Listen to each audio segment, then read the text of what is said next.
Tanakwe, ladies, gentlemen, anyone outside or in between, we are back after 2 blissful weeks of me not having to pay attention to things, and I can tell you, it was bloody lovely. I recommend everyone take their head out of the political sphere every chance they can, because it really does provide a dose of reality and reminds you of the mundanity of everyday living.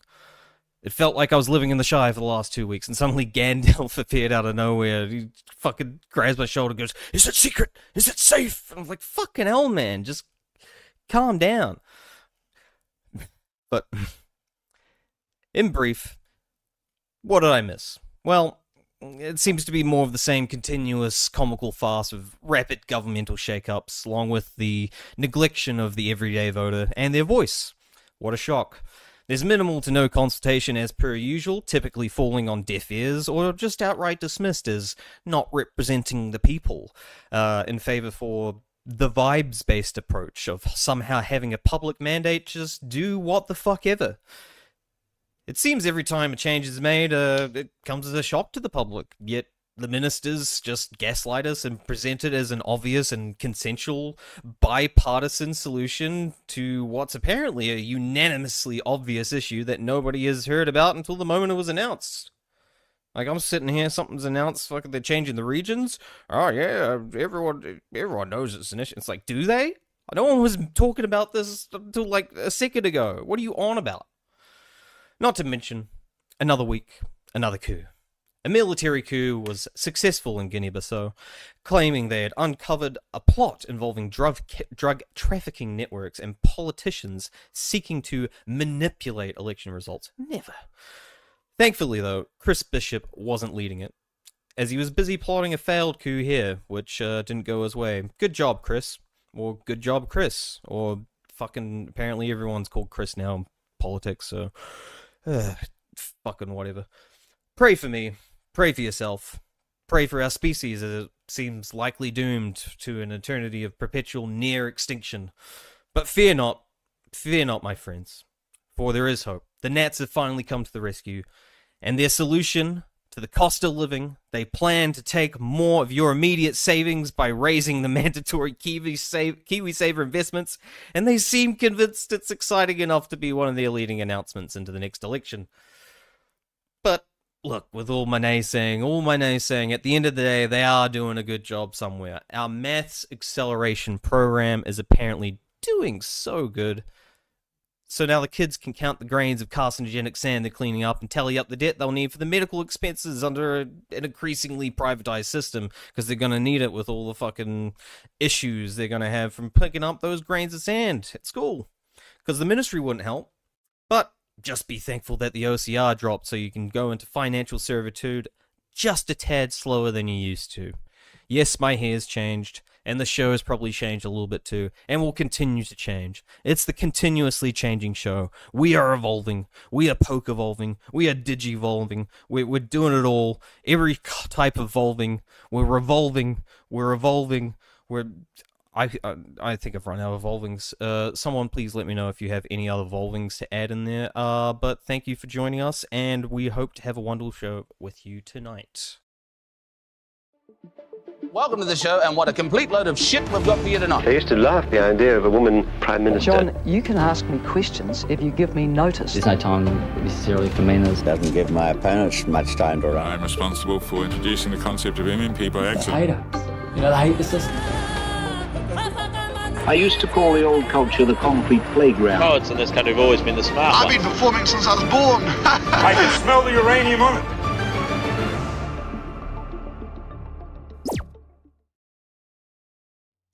No mai haramai te whānau ki Aotearoa I tēnei pō, ko Magenta tōku ingoa. And co-promiscuous Jenkin Drum Rogers tōku ingoa. Man, your mum got real creative when she was naming you. Oh, she tried her best. There was some disagreements. Ah, yeah. Yes, I can imagine. Dad Many wanted to call me chats. Jenkim Drung. Ah, not Jenga? Not Jenga? Not Jenkim. No, Jenkim Drum. So I'm a drum full. Drum full. What is of it? Jenkim. Is Jenkim drum an actual thing? Or... Well, you could make a drum full of Jenkim. That's what is Jenkim?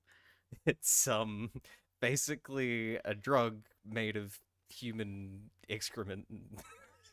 What the fuck? Yeah, it's like a drug that originated from like I think some African magazine or something like that, where it was like, hey, you can get high if you let piss and shit ferment, and Oh, yeah, fucking that's hell. ridiculous. Holy shit.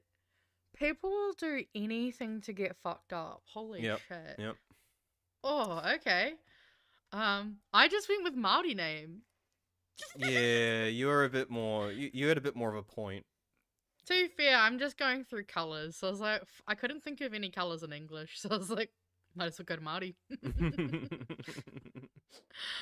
Oh, well, how was I mean, I see you had a nice bit of a break. Oh my Touched god, grass. it was so nice. Just Yeah. it was almost life changing to sort of take a step back for a week and just be like, just ignore things. Just you see a headline, you're like, horrible things are happening, and you just go, you're the dog going, this is fine, but it actually feels fine, you know? Yeah. Like, I don't know. Immersing yourself in the real world can make it fair. It can ground you and help put things into perspective, I think. Exactly. So, Thank I you for totally the get that. compliments. Thank you. My mum was happy too. Oh god, I've only just... Holy shit, how did I not notice? Yeah, it was in the intro. I mentioned that in the intro. Okay, I couldn't hear your intro because Yeah, I know. you don't let me Well, hear your that thing. wasn't So the I had to point. I'm gonna have to jump figure to that fucking out. YouTube. Yeah, we'll we figure need to it out. take We'll like figure it 5 minutes to figure that out. We'll figure it out at some point. To be 'cause- fair, it's also hard because like a lot of the time when you put the bandana on, it would put a lot of your hair to the back anyway. So I think Yeah, I yeah, just true, didn't, true. Well, didn't actually realize. But you know what? That's a good length. I'll That's not show bad. you it That's not without bad. the bandana. How about that? Just Ooh, without the bandana. Oh wow, you in? Wait, Oh yeah, went full, full number buzz on one. the side and back. around Nice. It's a nice haircut, actually. there. I'm okay with this haircut. Yeah, yeah. My booty cooler recommended it. What, the haircut or the Yeah, hairdresser? They said, get this. Hey, I mean, what a good booty call. They give you ass and a great hair idea. Like, Yeah, well, yeah, I'm that kind of passive person in terms of like that kind of stuff. Like, I don't really give too much of a shit a lot of the time about like what I wear and stuff. I'm usually just like, you know, first thing I do when I go to the hairdresser, I just say dealer's choice. I let the haircut. cut to my hair. And they don't get that often, so they're always so excited. But it's sort of like, No, look, yeah. you're the hairstylist. You decide what the fuck makes me look good, not me. I don't go to fucking hair college, you know?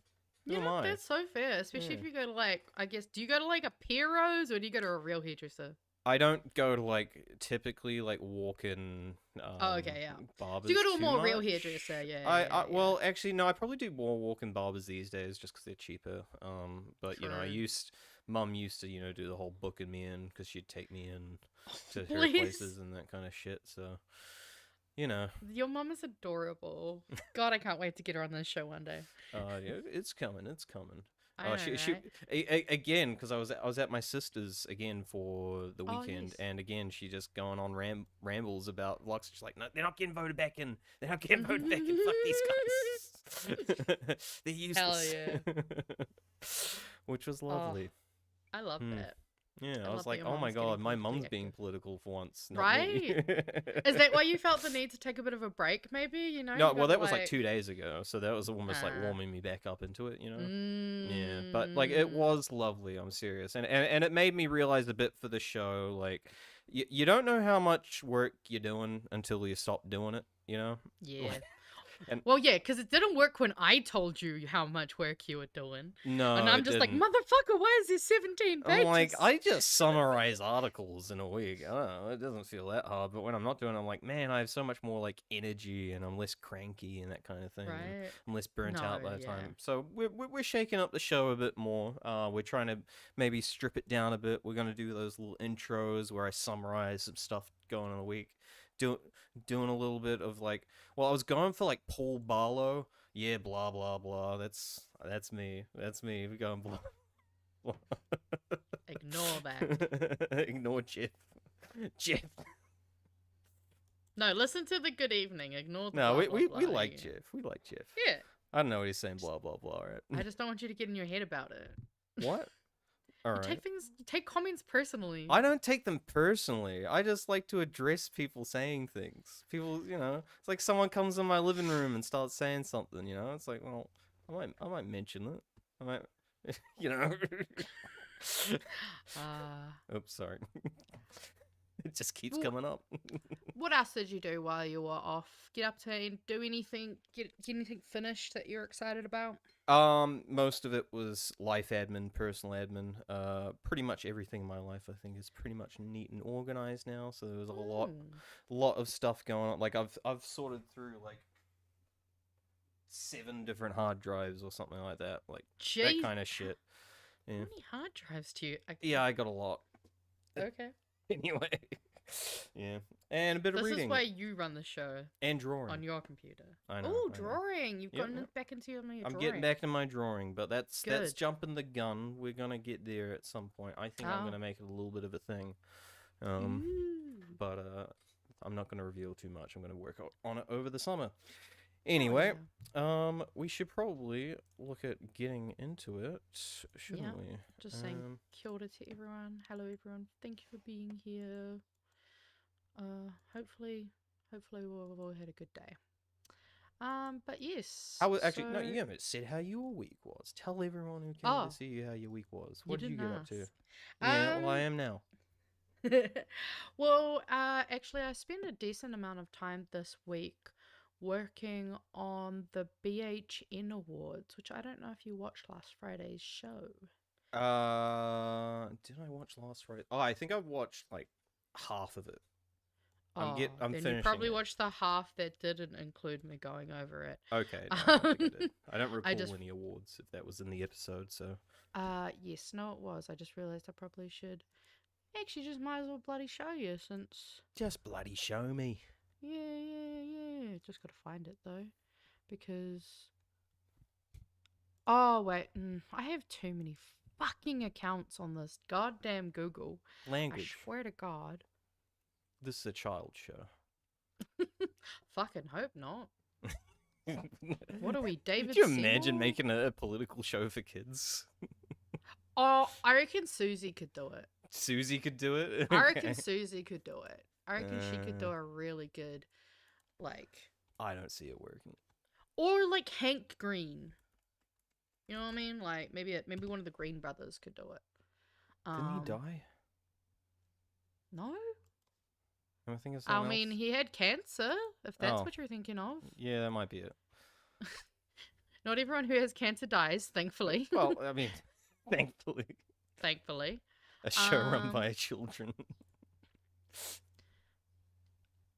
Again, I don't know about... I mean, I guess you could say, like, a What Now could probably do something like that.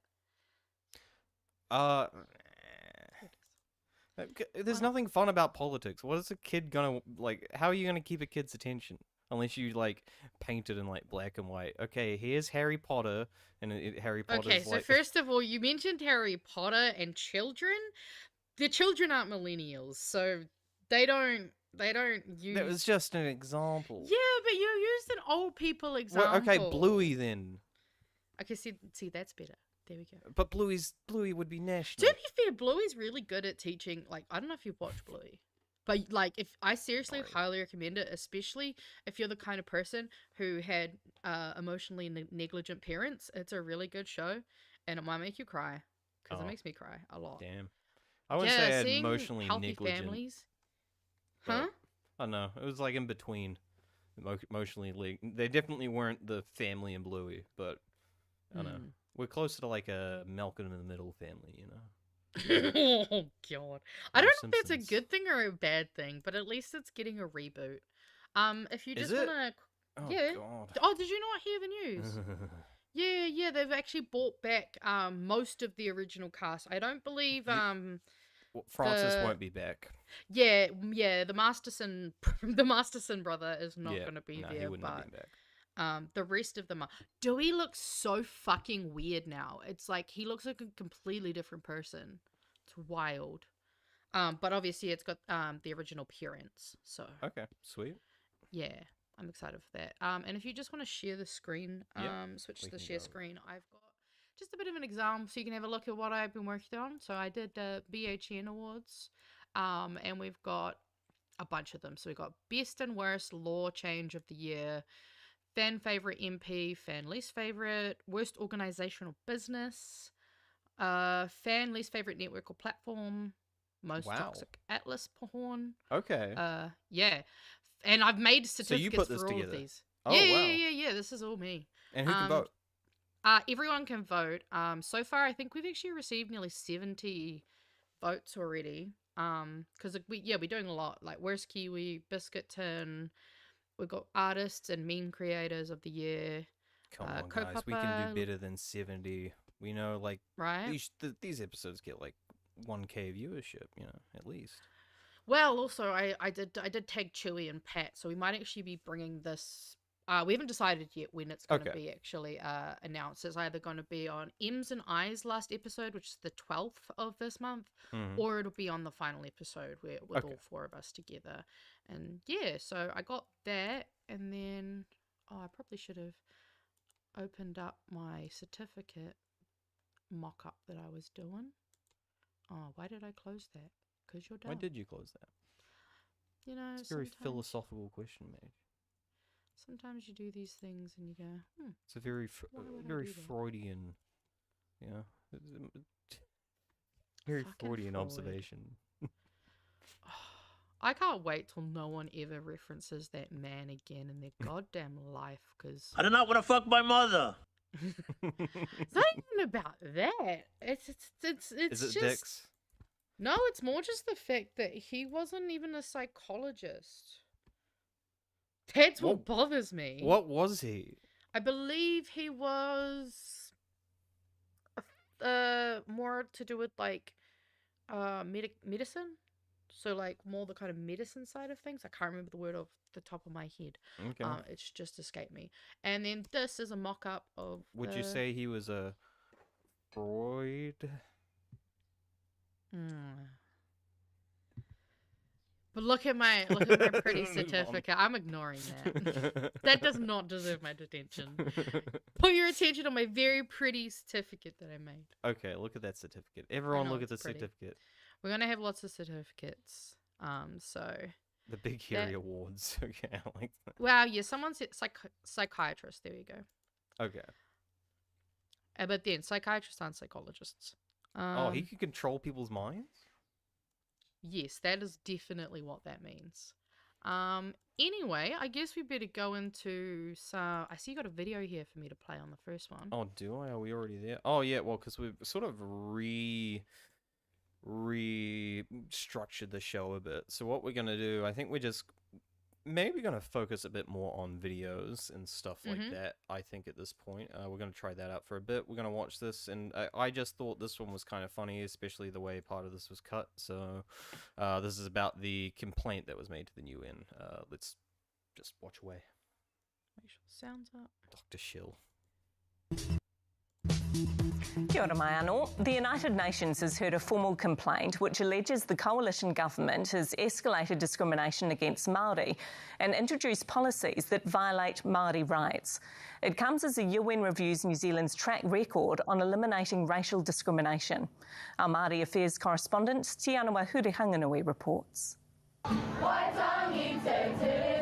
The Education Minister this week greeted with a song about Te Tiriti o Waitangi. A challenge by Auckland's North Cross Intermediate, one of more than 1,000 schools. I love that already. Right? Just it's bad when the kids are going at you. Like, damn. To upholding the document, despite the government's plan to remove treaty obligations for school boards. And if they would like to uphold the principles of the Treaty of Waitangi over and above what I'm asking of them, then that is their decision. It's one of the policies at the centre of an urgent complaint to the United Nations that the head of the National Urban Māori Authority believes undermines the treaty and discriminates against Māori. Taking te reo words out of our babies' books. If it was about about changes for the whole country, for everyone, that affected everyone, then it would be a different conversation we would be having. The UN has agreed to hear the complaint while also reviewing New Zealand's progress in eliminating racial discrimination, a process that's occurred every 8 years since we signed up to the International Convention on the Elimination of All Forms of Racial Discrimination. Justice Minister Paul Goldsmith fronting up to the committee in Geneva. The coalition government disestablished the Maori Health Authority, and according to the reports we received, this establishment represented a significant rollback of commitments to health equity. I certainly wouldn't accept or agree. The complaint also raises concerns over the government. So was it just me, or did that guy's microphone have a weird noise coming through it? I don't know, but I just loved the cut there. Was just all they gave Goldsmith was just, I certainly wouldn't agree. Next, move on. Next. Fuck this guy. He doesn't get a chance to defend himself. Right. Axing targeted bowel cancer screening programs for Māori. So all of these things actually impact hugely on us. There's no evidence at all that a huge increase in administration and a separation was leading to better health outcomes. Paul Goldsmith telling One News he disagrees with claims New Zealand's escalated racial... I didn't fact check that at all, but I feel like that's just objectively not true.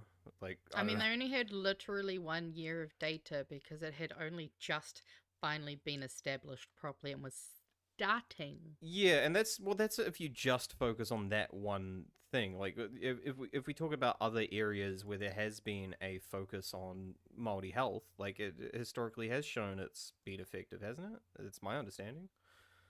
These generally in most cases you find when you've done a study and identified an area that a group of people need help in, and then you design an intervention to help them, that generally helps them. Yeah. Like, it doesn't really matter who it is and what the thing is that, like, that's what can be so frustrating sometimes, is I don't think people realize that, like, there are very smart people in, like, you know, medical field, psychology field, all these fields who are doing research and identifying. Like, that's why when it comes to mammograms, that's why the demographic, I believe, is what, like 45 to 55-ish or something, like around that age, because they've found that that is the highest risk category. And since we can't afford to do it for everyone, we just do it for the most at risk.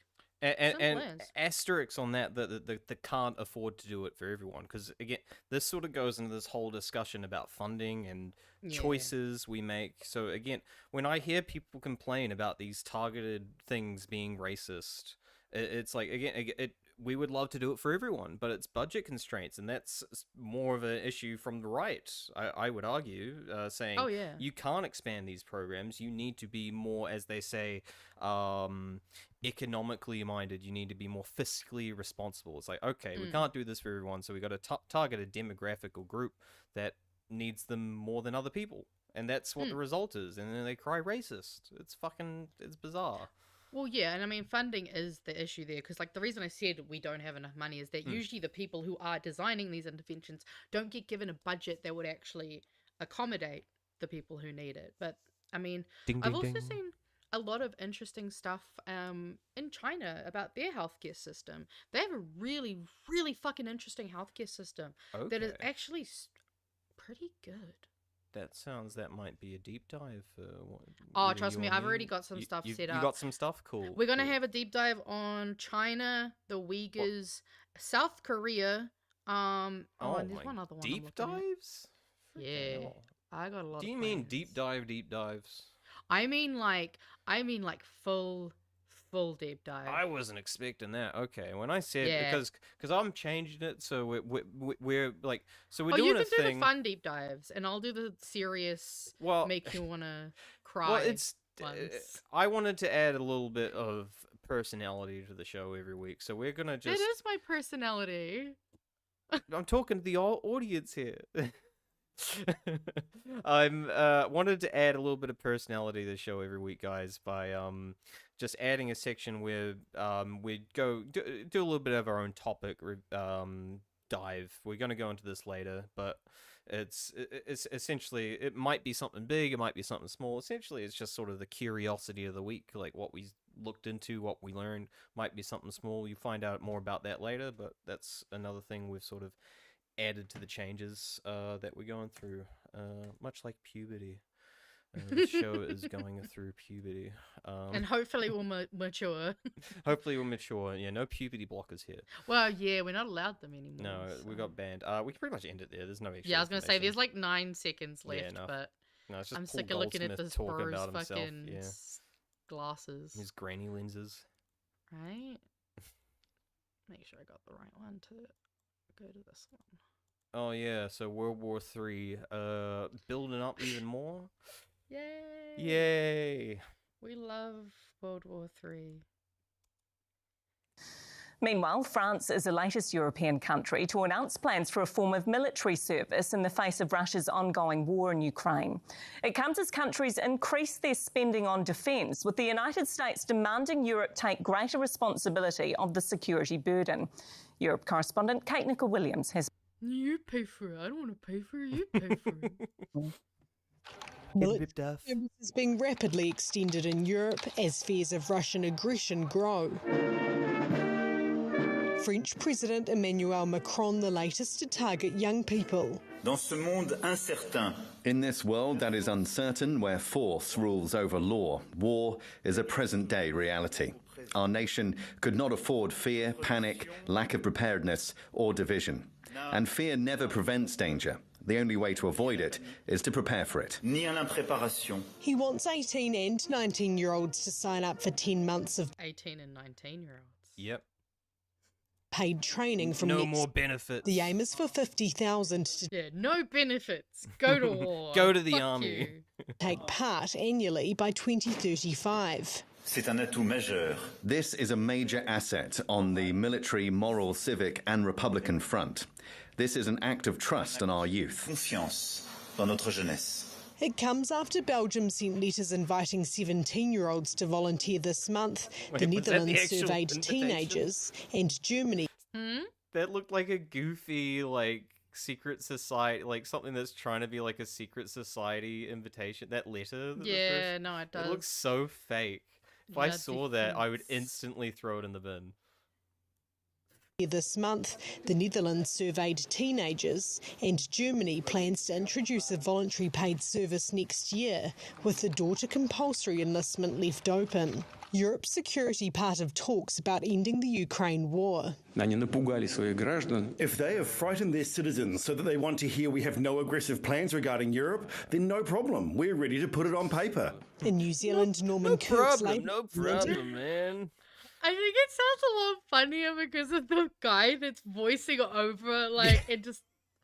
That just makes it hit so much funnier. Well, him talking about putting it on paper too, right there. Like, oh, that is such a flashback to Europe in the fucking late 30s, where Hitler was talking about the peace agreement that he reached with UK and the Allies. You know, Neville Chamberlain shows up going, "Peace in our time. There'll be peace in our time," and Hitler's just like, "Oh, this piece of paper's not worth the fucking letters it's written on," you know? So, it's looks at paper. Heh. Yeah, it's just a piece of paper. I'm sorry. Like, he don't give a shit if he signs anything. He'll just break it as soon as he can. You know, Trump and him are two peas in a pod in that sense. I mean, a lot like national government, you know, they don't give a shit about contracts and stuff. They'll just rip them up. They're just like, whatever, you know?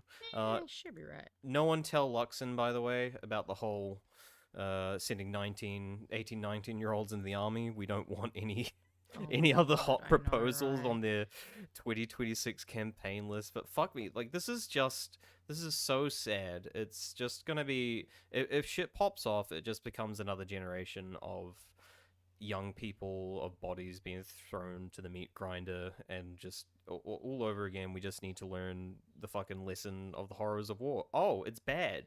People died. My kids died. People I knew died. People I know's kids died. Like, Oh, absolutely. And I mean, I'm not going away from the video. You can go straight back. But this just reminds me of the other thing I was going to put on here. Just a quick reminder, because you didn't see this on Friday. 400. Israel has violated the Gaza ceasefire 497 times in 44 days. And I feel that really encapsulates. Yeah. Right? The piece of paper did heaps, and it's definitely working. Yeah. All right, let's finish this. Yes. Ended compulsory military training after coming into power in 1972. While in the UK, the call-up for national service stopped in 1960. In recent years, both here and in New Zealand, there have been some calls to bring back compulsory training to strengthen defence. There are 3,100 part-time paid reserves in New Zealand.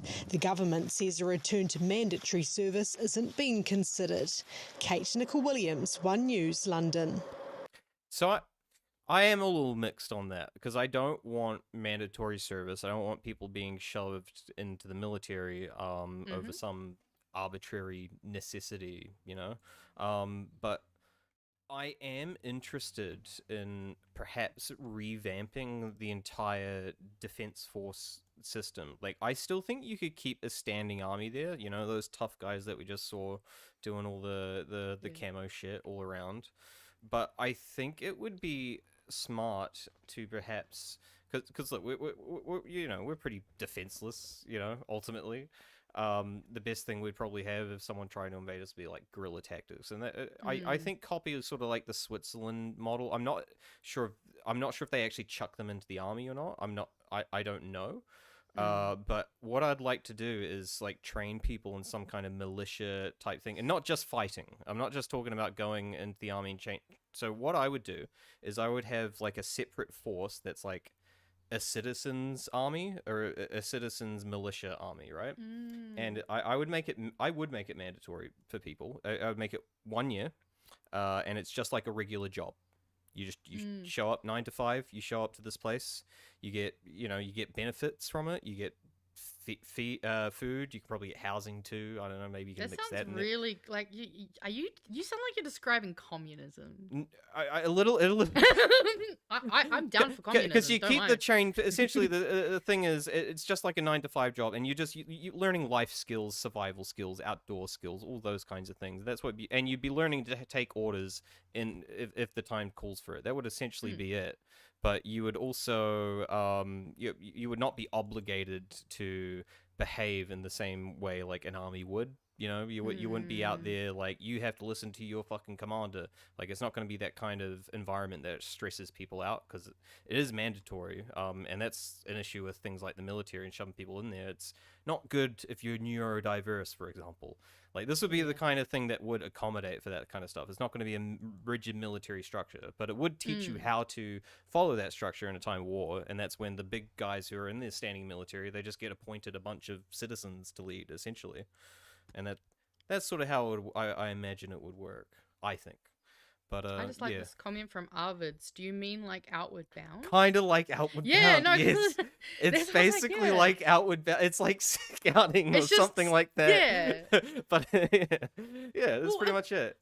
Basically, could you imagine if we actually had a better system where, like, say, I don't know what they call it in New Zealand, but our version of the Boy Scouts and our Girl Guides. You know, if you could actually have more kind of that, but for adults.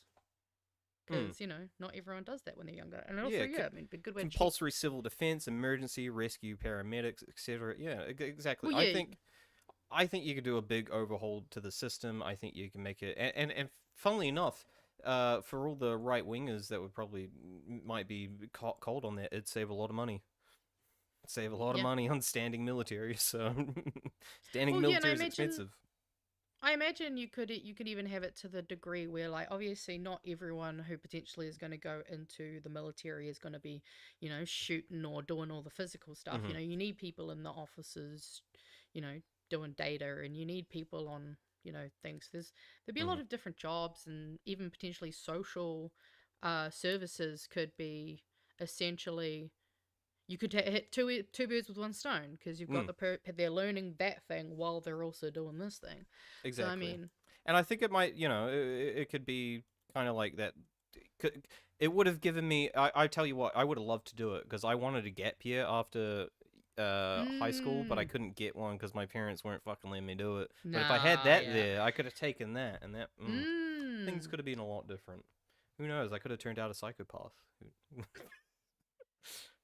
No, but I mean, you are right though. There's definitely some, you know, potential, because that's the thing is like those pathways, especially just as you leave. You would have the coolest badge. You wouldn't believe it. I do think that we need more pathways for people as they come out of high school, because obviously we don't want everyone going on the benefit at that age. Well, because it would be a form of the benefit as well. It would be a form of the benefit. Exactly, except it would get and it would gives have you a job. Gives you a job. It would give you housing at the same time, and it would probably for a lot of people who are in mentally ill states of mind, it could very much be and if you did it right, if you didn't make it fucking Sergeant Slaughter sitting there yelling at someone to get out of bed in the morning, if you make it something proper and structural and that can give balance to someone's life, it could actually do a lot of good, I think. Oh, absolutely. So I'm not wholly against this kind of thing being revised in theory, but it would have to be overhauled in a way that we've not seen in most places. So it would have to be essentially transformational change at like the core level, and you'd have to completely dismantle, especially considering what our current model is based from. I think but no, I mean, I definitely think that there could be a lot of ways that could be done that would be a lot more beneficial. Because, I'm a pacifist, but I'm also not stupid. I know we need a military. Every country pretty much needs some kind of civil defense program, so... Well, and that's the thing is, sometimes shit pops off and we got to do some stuff, so... It's true. Sometimes. Like Vampire Matt says here, a selection of civil help, government-funded, basic first aid for all, then comprehensive first aid, rescue, logistics, etc. to choose from, would act like military reserves, but civil. Yeah, pretty much. Exactly. Yeah. Also, I just have to go back to this comment. Do the French get military-issued pastries? I'm sorry, that was too funny. That was too funny to go past. No, they also, get I just wanted to acknowledge this as well. 16-year-olds need the right to vote. Oh yeah. And I agree, because that's the other thing too. If by the time they get into 18 and 19, if you're only able to vote when you're 18 and that's when everything starts kicking off, don't you think it would be good to kind of get in a little early, so that they can actually, I totally talk all that. And if anyone says 16-year-olds are too dumb, then educate them better. Pretty simple. Well, that's the thing is some people just haven't learnt stuff yet. Oh, well. Oh, yeah, like, I wouldn't have been very informed as a voter when I was 16, but if I had the opportunity to, I might have been a bit more Well, that's the thing is, I so. don't even think you have to be an overly informed voter when you're 16, because let's be fucking real. There are people who vote now who are uninformed and of age. Oh, yeah.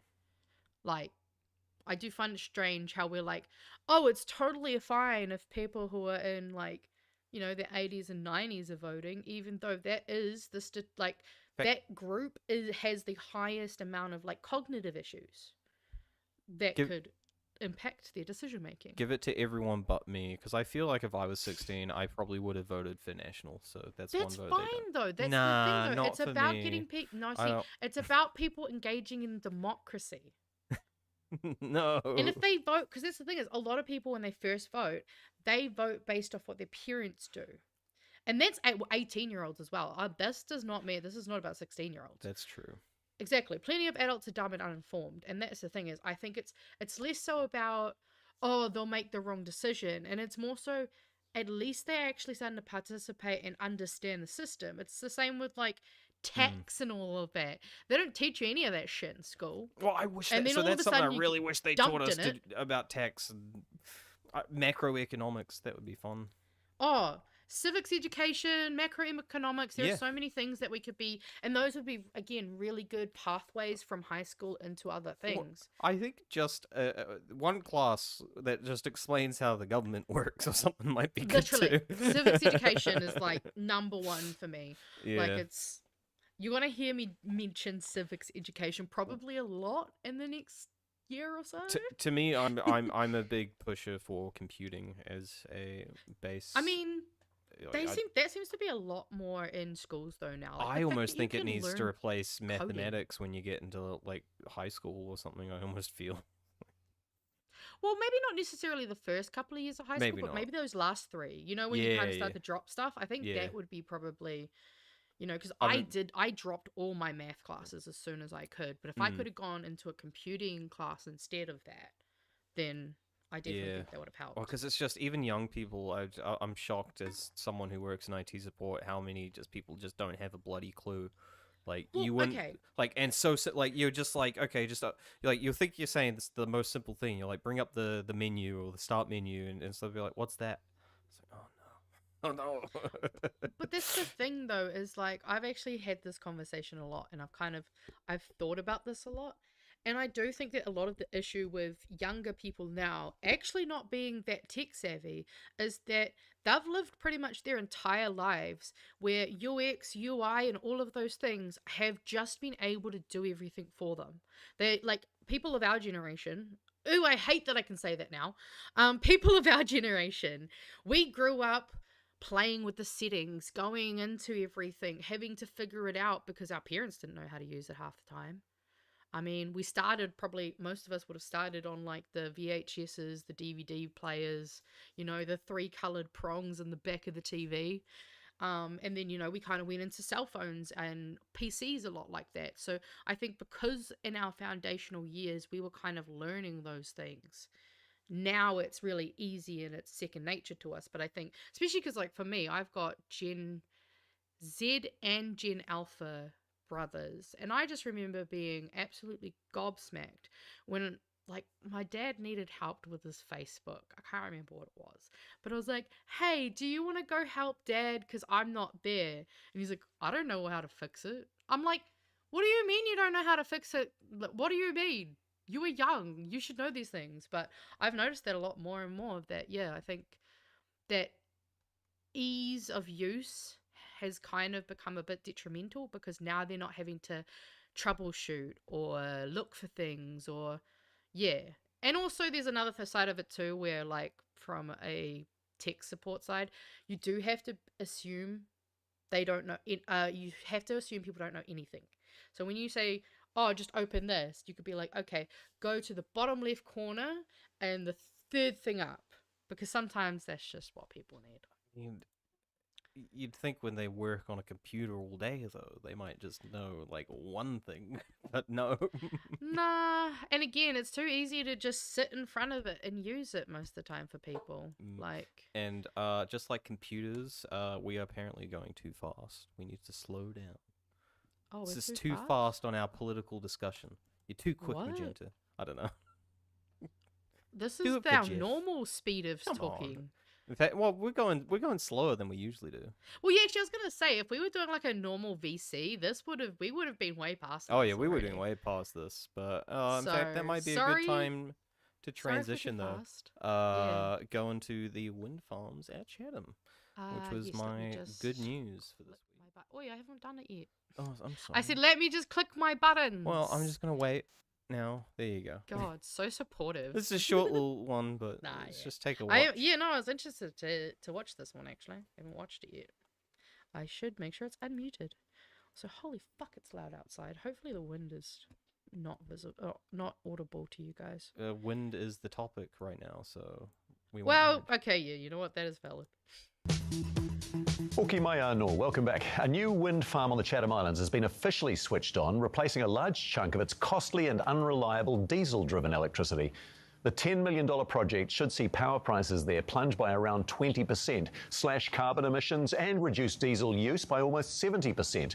The wind farm has taken 2 years to complete. Until now, the remote community relied almost entirely on diesel shipped in, with electricity costs around 4 times higher than the mainland.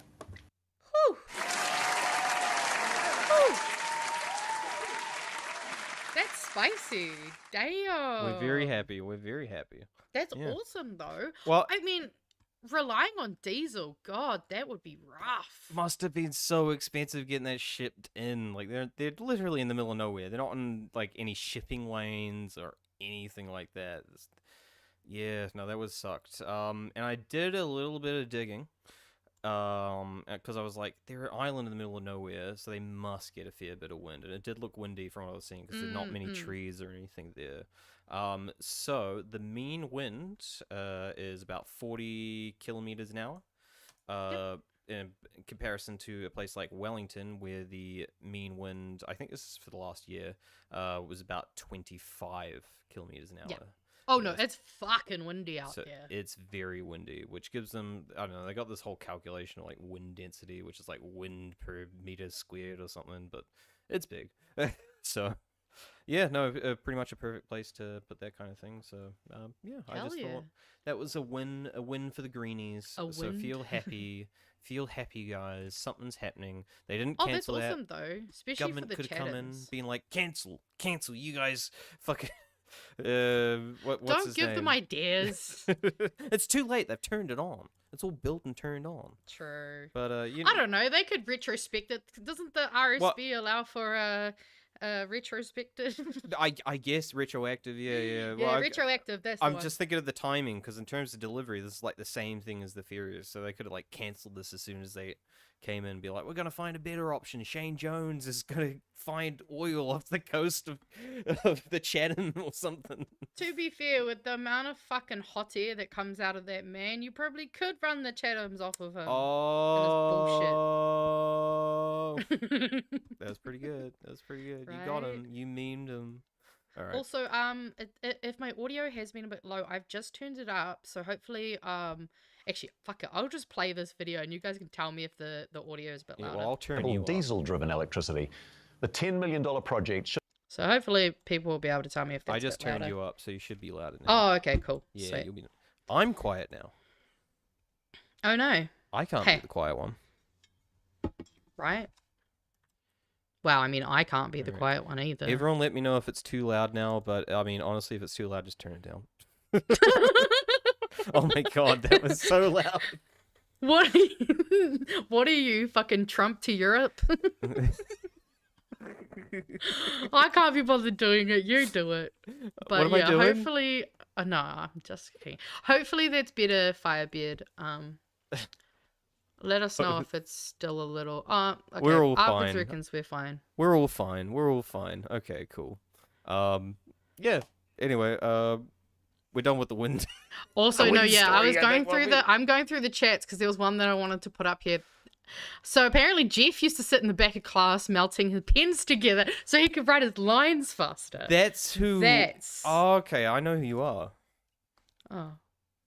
I'm kidding. What a weird thing to say. I feel like we had a kid that did that though. Honestly, I mean, there's always one of those kids that's doing kind of random. mean, we had the occasional exciting thing, you know, like the kid who stabbed someone else with a pen, stuff like that. You know, oh yeah, the exciting classic. things. I mean, did you really go to school if like one of the Nope. kids at your school didn't try to stab someone? Yeah, or if you went to a boys' school, someone had to take a shit somewhere. That was always the one. Like, why was that the prank you chose? I do have to agree. Like, I do not understand why with all the just see. This is the one thing I'm glad that I went to an all girls high school for. Because, oh boy, some of the stuff y'all got up to in high school. Absolute. I didn't. I was known as a tunnel boy, so I just stood in the tunnel. Okay. Please clarify for everyone that does not mean vagina or hole in general. Usually being like, you're not going to explain it. You're not going to. Okay, we're just going to move on. I was a tunnel then. boy. Take whatever interpretation you want. Hey, I was a fucking Casanova back then. Oh, that is so funny. Oh, so good.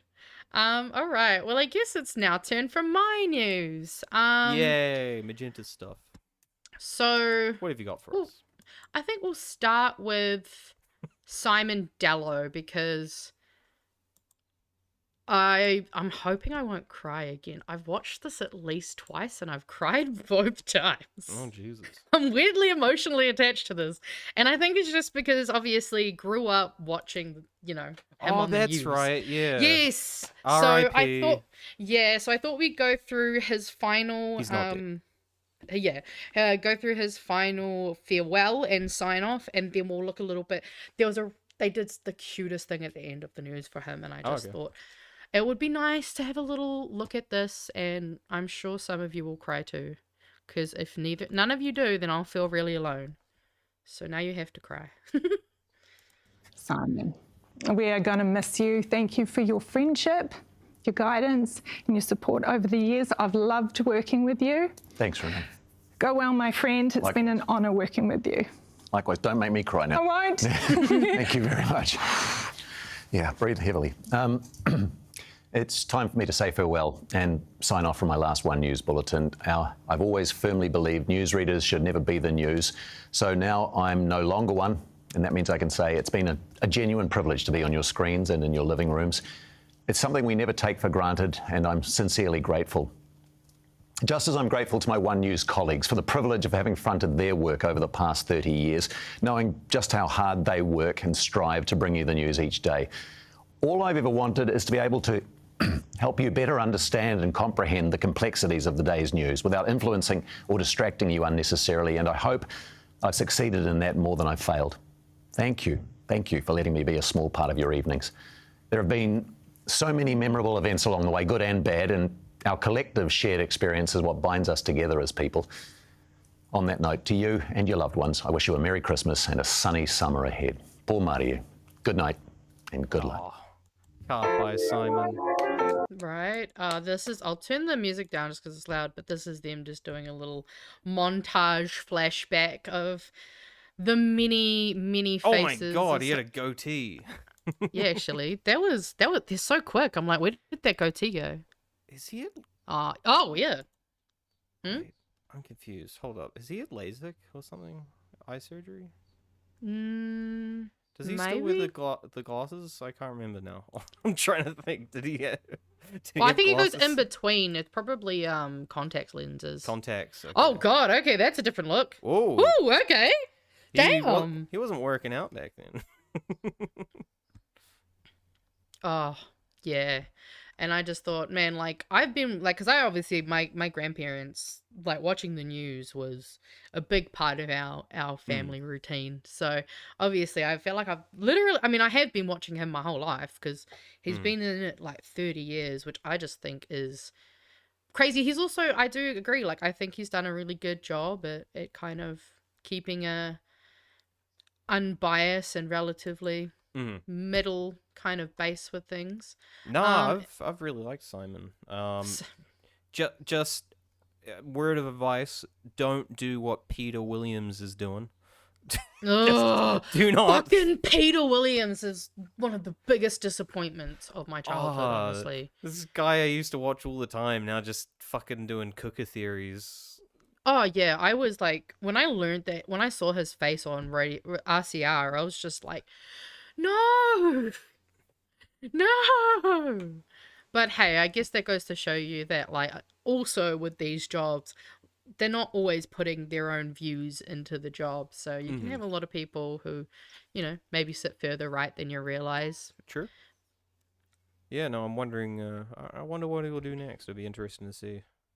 Yeah, or if he will, because I mean, I actually maybe he'll just how retire. old is Simon Dallows? Because I mean, Peter's older, so 61. So he's 4. Oh my god, he's only 4 years away from retirement. I don't think he'll sit idly by. No, I doubt that too. But I mean, hey, at least he'll get to chill. Yeah, but because he might try to go almost sort of like the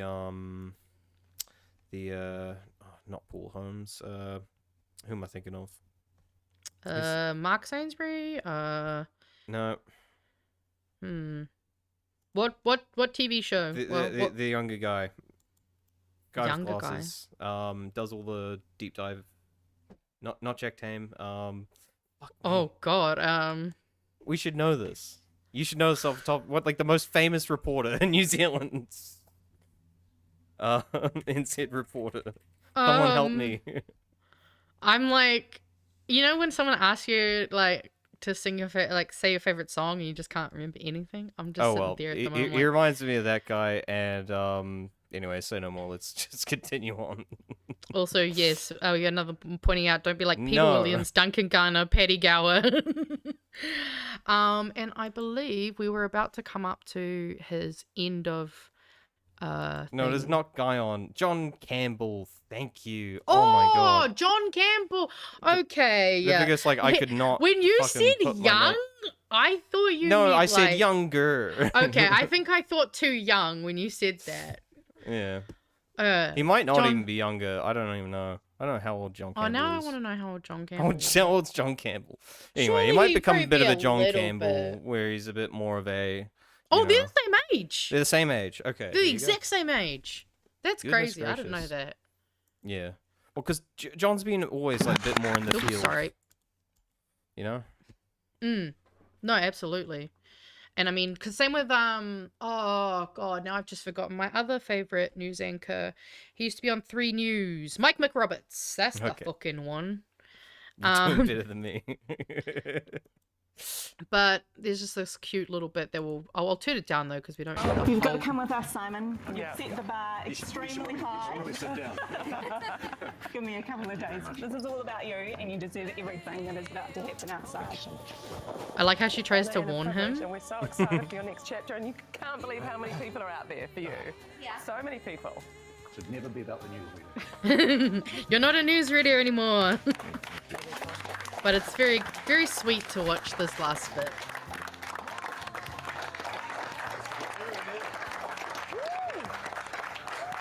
Which way? That way? That way? That way? That way? I don't know why. I'm here.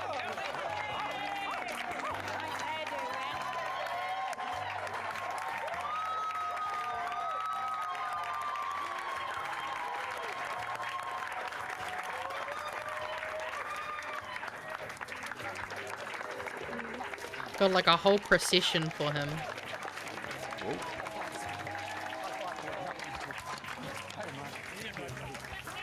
And old Sainzo there. I spotted him as I was watching it. Right? He's so... It's he's an so unmistakable moustache. Right? But he looks so skinny compared to how I've always known him as like, you know, he's never been fat, but he's always just had a little more on him. And I'm like, oh shit, old Sainzo. You can tell he's getting overwhelmed because there's like too many people and things. Oh, that would be me. Like I'm not good with these kinds of situations. Well, I think that's why she tried to warn him, being like, you deserve everything that's going to be out there. Just so he's not feeling like, bro, you guys went a bit overboard, didn't you? You can see he's starting a little bit cry too. Okay, it's still going? Jeez. Yeah, it's still going. This is near the end anyway. It's mostly just... He gets the final haka. But I just thought that was really cool to see the way that obviously, you know, he's clearly built a lot of really strong relationships, being a good guy, and yeah, sad to see him go. Oh, absolutely. Like, it's good for him though, because I imagine, you know, I know same way. I recently just saw Jenny May Coffin.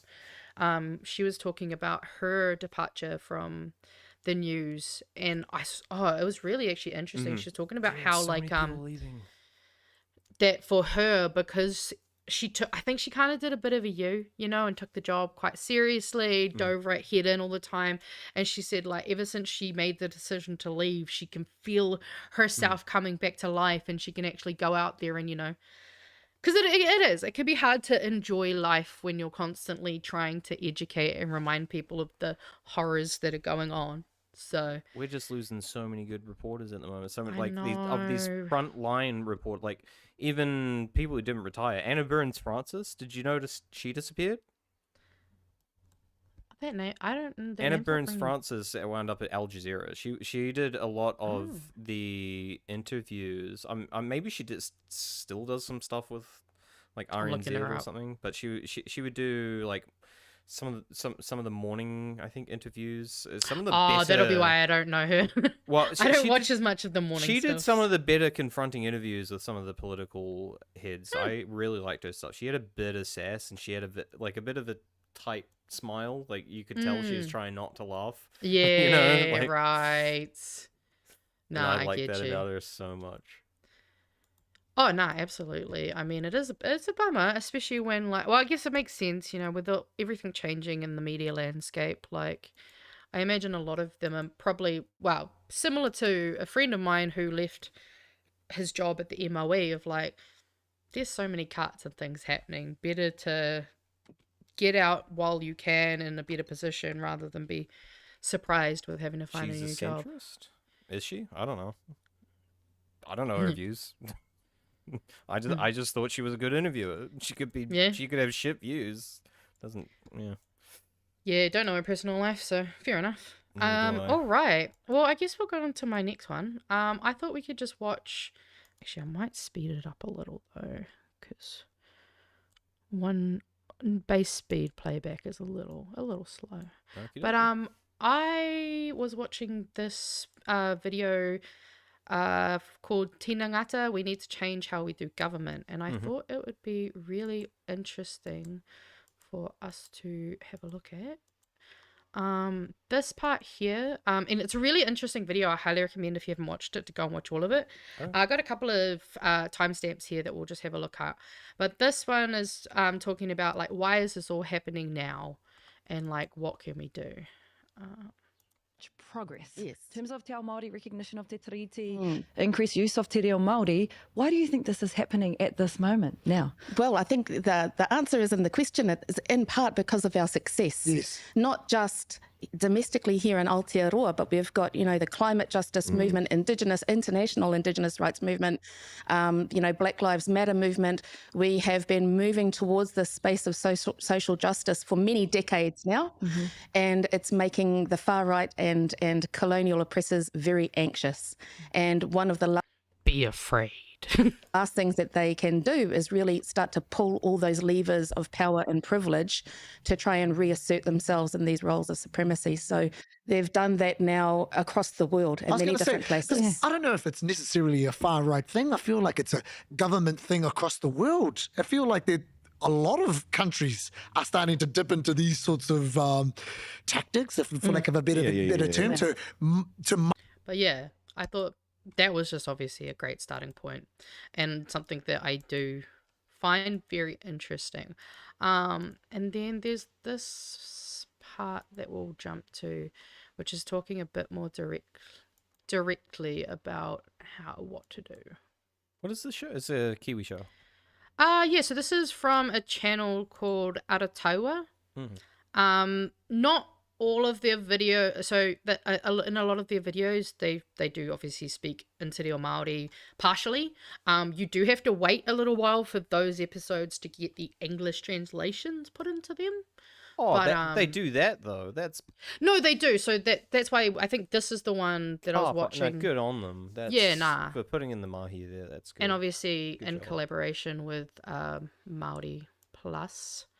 So yeah, go over, give those guys a subscribe, because we haven't subscribed. Yeah, well, because it's always I find the best thing when it comes to linguistics, if you want people to naturally adopt it, is try your best to absorb through osmosis. Oh, absolutely. So those kinds of simple things, just putting subtitles, English subtitles with Māori and vice versa, can just help so much. Oh yeah, I mean, your language landscape is very important. But yeah, let's go back into this.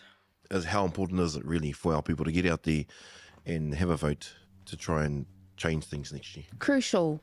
It is crucial that we get out there and vote next year, because, a lot of us who would be and would much rather be dedicating our energy into, projects of thriving and doing wonderful things, all of that energy is being diverted into, just stopping us from being extremely racist or, from this extreme harm under the current government. And so even just having a situation where it is less harmful, less violent than the current government, enables us to put our energy into other spaces. Which I actually just want to pause on here, because I think that she struck on a really good point there. And I think it's something that I'm kind of, going to take into mind when I go into this next election, is that essentially, to me, what she's saying is we have to vote for a Labour, Greens and whoever coalition, and even if we don't love everything that they're doing, we still have to actually vote to change and get away from what's, there at the moment, which I think a lot of people can be very complacent when it comes to, oh, there's no point in voting, there's no point in voting. And I think there is a huge point in voting, and I think that's a really, really good point. And also something I think, especially for us further lefties to remember, is that, better to get people on board with voting for Labour than not fucking voting at all. True. So, I don't know. When it comes to the whole, I guess, coalition thing, like I personally want them to, well, maybe not rule out NZ first altogether. Who knows? But I would prefer it, frankly. Same. And I would say, even commit to saying, hey, we'll run on a minority government if we have to. Fuck it. But I would commit to that, because I don't know, because the entire issue with this last cycle is it banked on it being completely impossible to run the country with a minority government, which it just isn't. It's possible. It's doable. You got to do a bit more greasing, maybe some wheels here and there, but it's going to be harder. It's not an easy ride. That's why you want the majority government, but it's doable. And I think showing your principle at the very least would probably be, I think, a bigger win than, just doing anything to get a government like the current government did. I don't know. That's kind of my take there, but no, and I mean, I think that's a fair point, especially because I don't know if you've seen some of the stuff from coming out from the Labour conference that happened over the weekend. I think I saw. I know about the announcement. That's about it. Yeah. Well, I mean, for me, there was two kind of things of real big note, and it was that they very much made an assertion that they're coming for all the Māori seats, which, and the fact that, honestly, they just come across as if their plan is not to have a coalition. It seems like they almost think they're going to be able to just win on their own in some of the ways that, like, the way things have been worded and kind of positioned kind of come across as if they have this sense that they can just win the majority without those, without the Greens, essentially. Which, yeah, I'm not so sure about. So do I, Jeff. We'll see. Watch that space. Okay. Can you quickly explain to me what is the overhang part? Because I still haven't fully understood what this overhang aspect is.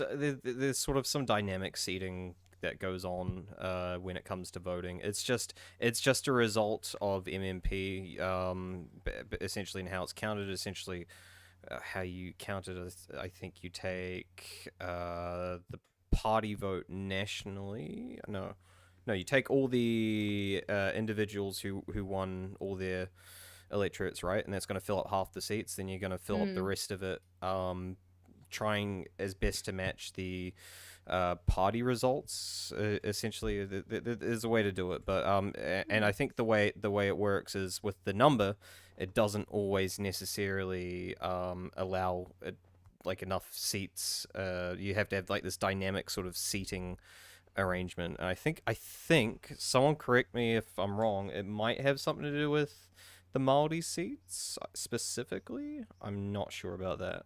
Yeah. No, I mean, otherwise I understand it's just to do with like it's to do with division and stuff. Getting the right amount of seats divided up. Like, if you had, like, I guess I could probably come up with a maths example. If you, let's say you had you have 3 seats, 5 seats, right? And you fill up, let's say you have 4 seats and you fill up, well, this is just to say, well, let's say you have 5 seats and you're using 4 by default, right? By default, you use 4, and you fill up half the seats, and that reflects half the country, and then you fill up those other 2 seats, and it still doesn't quite reflect things right.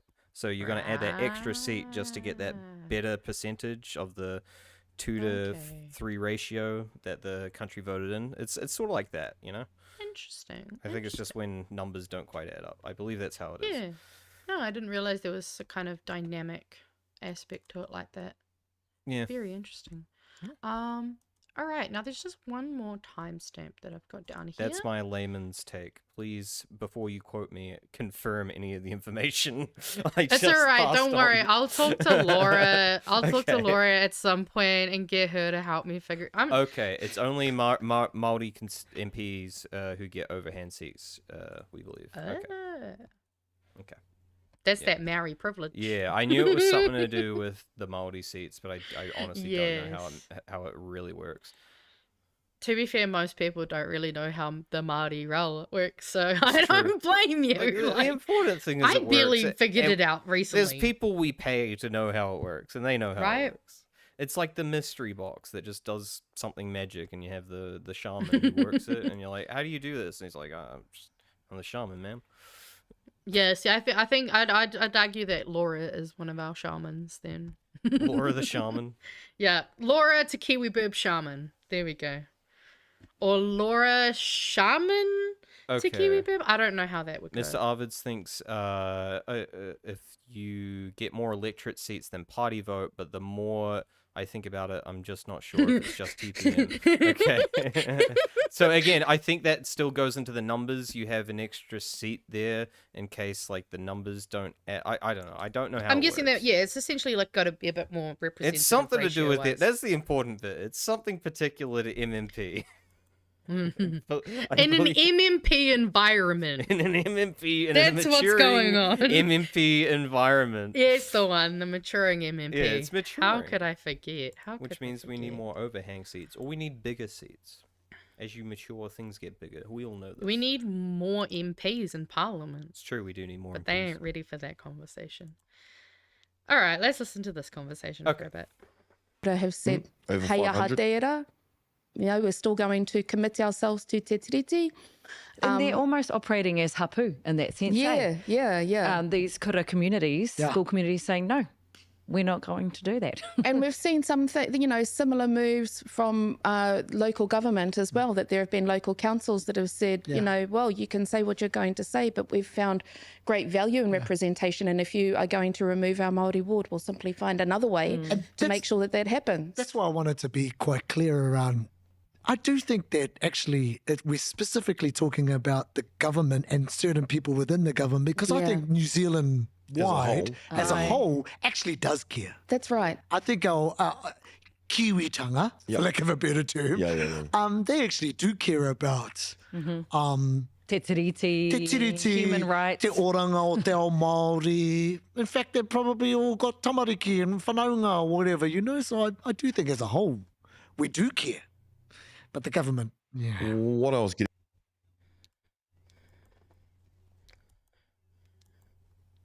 As a way to I was gaslight muted. innocent.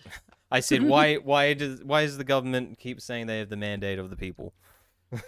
Well, yeah, and that's the thing is because they're trying to gaslight us because they have the mandate of the people who voted in the last election. That's for sure. That's not a majority of New Zealanders though. But I do really love the way that they kind of identified the fact that we are seeing action that looks and behaves like how hapu actually act and behave. And I think that that's, especially with our local governments, like I think that kind of further goes to kind of show why the government is targeting our regional councils, is because when you have things like hapu, I guess structures, or essentially a decentralized system, then you are going to have groups that are like, hey, like we know what we're up to, we're good. All we need is the resources that we are entitled to, or at least should be entitled to, so that we can actually use them to help. Because that's the thing is, local council does so much more in some ways than central government does. Like, local councils are in charge of all the really important shit. Yet they get, like, this much of the government money for it, and that's why they have to keep hiking up taxes, fucking rates and shit. Because they just don't have the income streams. By the way, Mr. Arvids is actually pointing out something very important. He's cracked the code. Yes, I did see that. It gave me a giggle. More Māori privilege. Exactly. Scruffador. I have never heard Nobson's Pledge before, but I am going to you continue haven't? to use that. No. Originally, when I wrote up my BHN awards, I had Nobson's Pledge, but I was like, I should be proper. I'll do it properly. Fine. Oh, you should have seen the thing I sent to ACT with the whole like treaty, not the treaty submission, the RSB one, where like the questionnaire one they had, and like every question was just like too much Atlas, too much ACT, like it was just shit like that. Just me shit posting the entire time. So I would have done what you did and just kept it. Yeah, but I was like, I do have to bear in mind that like we're a multi-award winning podcast technically, even though my fucking shit posting ass is on there, like somehow. Yep. But yeah, Anyway. that is me done for my news, other than our little deep dives that we've got. Well, you had something up next. You had something about Neuralink. Were we? Oh yeah, no, that was that's actually my deep dive. That was mostly. Oh, that's just your putting deep that there. dive. Yeah, we did a bit of it last week, but you weren't here, so we can do this. Well, we can do this other news section first, which is just a quick one. It's just called Rate My Take. Rate My Hot Ooh. Take. I love how I can tell you've been on Bluesky because you Yeah. replied to me on Bluesky, Yeah, and I see exactly. you went and did a bit of a Bluesky. I set it up like did 2 ya? days. Yeah, I set it up like 2 days ago. Hell yeah! All right, let's share this tab. All right, who's this? We got Gary. All right, you might have to read it. It's too small for me. Oh, yep. In a previous reality, before Rogenomics and euthanasia, the Department of Social Welfare used to provide beneficiaries with a double benefit payment just prior to Christmas. This feels like Luxon is taking the piss out of everyone his government has pushed into poverty. And it reads, over 35,000 Christmas boxes packed this year as Kiwis struggle with cost of living. Yeah, do you see this? No, I haven't. So, This is new to me. Well, Luxon was there, like packaging things away, like well, you know, any fucking opportunity for a media, media opportunity to appear like he's doing something. It's Oh my god! What? Guys, Yes! look at this fucking shit. What the fuck? We paying this man fucking $500,000 a year. What the? I came up with a weird idea. I don't remember what it was specifically, like a couple of weeks back now, where I was like, what if you just like were a prime minister and you live streamed from your office all day? And I was like, oh wait, this guy wouldn't, because he's just he's everywhere else all the time except for his office. But he's got 7 social media fucking people that he pays. He could easily be like, we've seen streamers who probably do the same thing for less money. True. I've seen plenty of streamers that like go out into public, you know. I want to see what you do all day, Luxon. Yeah, are we getting actually bang would for our love to buck? see. Right? Are we paying you enough for your salary? I don't know. Oh wow, more like too fucking much.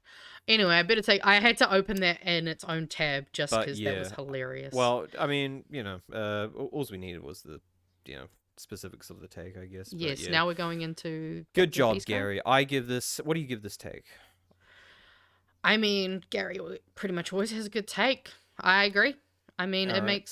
it's just 9 out of 10. yes. Just a yes. 2 thumbs up. If I'm having to go out of a 10 rating, How about a thumbs up that you can give? I'm giving. I mean, 2. I only have 2. Exactly. So 2 I thumbs guess up. 1 No? thumb up. 1 thumb up. Ooh. Oh, mostly just because, like, I've seen Gary take, like, his takes can get way better than this, so maybe I'm biased because I'm used to ingesting Okay, Gary's. I didn't realize we were Okay, no, we're starting off at different areas. Then you're starting off at a pre-established stage, and I'm starting at like this is the first Gary absolutely tweet I've seen. So there you go. I mean, Gary's been to my house multiple times. Like, kind of makes sense. All right, thanks for the break. We'll go back to the next Gary. We'll go to the next Gary one then. All right, we got another one from Gary. Yeah, I So mean, this- to be fair, Gary is one of the best people to follow on Bluesky. This is in a response to an advertisement. Read the advertisement. Yeah, so we'll first. read that first. So 8 ways to drink less during the silly season. I guess it's not an advertisement; it's an article, but it may as well be a fucking advertisement. Well, yeah, I mean, I mean, and he replies, wrong. The correct answer is to use LSD instead. LSD is 100% not toxic. There is no hangover. I would argue there isn't a hangover, but you can There's a type have an of equivalent. hangover. Yes, there's an equivalent. It's called rinsed. Okay, It's is that called what you being call it? rinsed. Okay. That's how I've always heard it referred to. Okay. As being rinsed, but yeah. Yeah, you basically No can't queuing eat at the for bar. like a day. Well, again, it depends on the person as well, because like It does. I'm weird and I can eat when I take LSD. I don't know. No violence, no vomiting, no empty bottle litter, no symptoms of toxic poisoning. Use it too much and it just stops working. Yeah, I feel like I puked too, but maybe not. Oh wait, no, that would have been cactus. Don't worry. Yeah, I was gonna say that sounds like that's cactus. a part of it. Yeah, That's a part of yeah. it, so. That's part of the process. That is a yeah. part of the process. An hour Yes. later, 1 hour later. I used to date someone from Christchurch, so I've heard all about it. Okay. Yeah. Christchurch, it's known now for its way. cacti. Oh. Do you not know how many like cactus is huge in Christchurch? I didn't know that. I fucking stayed the fuck away To from be fair, Christchurch. in the South Island, they just love taking drugs. Like, Well, yeah, I'm from the South Island. I know that. yeah. Well, But, maybe like, that's not why I just didn't weed. notice. That's what I mean. Like, you guys, it's not just weed. It's like cactus and LSD. And up north here, it's more like meth and weed. Which, I mean, like, we know which one's the better Meth one. and But weed. That's the offer you give to someone coming to your house. Meth or weed? oh, fuck no. I mean, further up north, I guess. Wellington doesn't count. Technically, the Te Tai Tonga electorate is the Oh my whole goodness. South Island plus Wellington. So Yeah, Gary, we're doing a deep dive on you. we're rating your Blue Skies because Rogers has finally come to Blue Sky. But this one gets 2 thumbs up. This one gets 2 thumbs up from me too. Yeah. So we love this take. All right, now who's Alright. next? I don't even remember what the other one What is. the fuck? This is a Christopher Luxon parody account. But it was Next responding. GPT. Well, and this I love news that. article came out today. Food poisoning warning after Christchurch students I eat saw contaminated that. school lunches. Actually, I put the link in it's in our document. I have the link in our document. Let's not read it. It's just a contaminated fucking moldy lunches from Compass. What more do you need? That's the story. I've explained it. That's it. In Christchurch. Oh, there's more that was in the story from when I actually opened the article. When I first opened it was... I mean, It's I'm a not going to couple read it. paragraphs. It wasn't long. I'm just No. saying. But But anyway. also, no surprises. Plus, I mean, hey, at least they're not going to have Compass lunches next year. Anyway, So- let's check what the Luxon take on this was. What was Luxon's response? Oh, right. Yep, sorry. What I'd say to you is I haven't been informed. I'm not aware. Yeah, that's a 1 thumb up. That was, he could have done That better. gets like a half a thumb, if I'm completely honest. That gets like a this. That's the emperor. Like, It's a lighting my bic. I'm almost at a thumbs up. Yeah, I'm like a solid. If this is the rating, it was I'm like, predictable. It was typical. It wasn't very imaginative, but Well, actually, no. I'd it argue was solid. I'm just this part of the hand, no thumb. Okay, all right. Hey, you made a weird rating system, and now I have to figure out I had to ways make to it break up on down. the spot, so I had limited tools. You literally made this segment. You could have thought about it Well, beforehand. I kind of ran out of time. I didn't even get on my walk before the show, so I'm sorry. No, that's fair. I'm That's fair. sitting We'll allow here. it. It's 28 degrees in my apartment, and Oh, I got the God. yes, and the door is wide open. How is it that hot? I'm just looking up hot building. how hot it is here because I don't have a Is way it even to tell. 28 degrees in? It might not even be 28 degrees No. in Auckland. Let me check what the actual temperature Oh, is God. outside. Yeah, actually, hopefully you don't just have one of the. To be fair, I have actually seen an No, it's article. 20 degrees. 20 Yeah, degrees in Auckland. I've seen an article that was actually talking about how a lot of new housing and accommodation that's been built are overheating.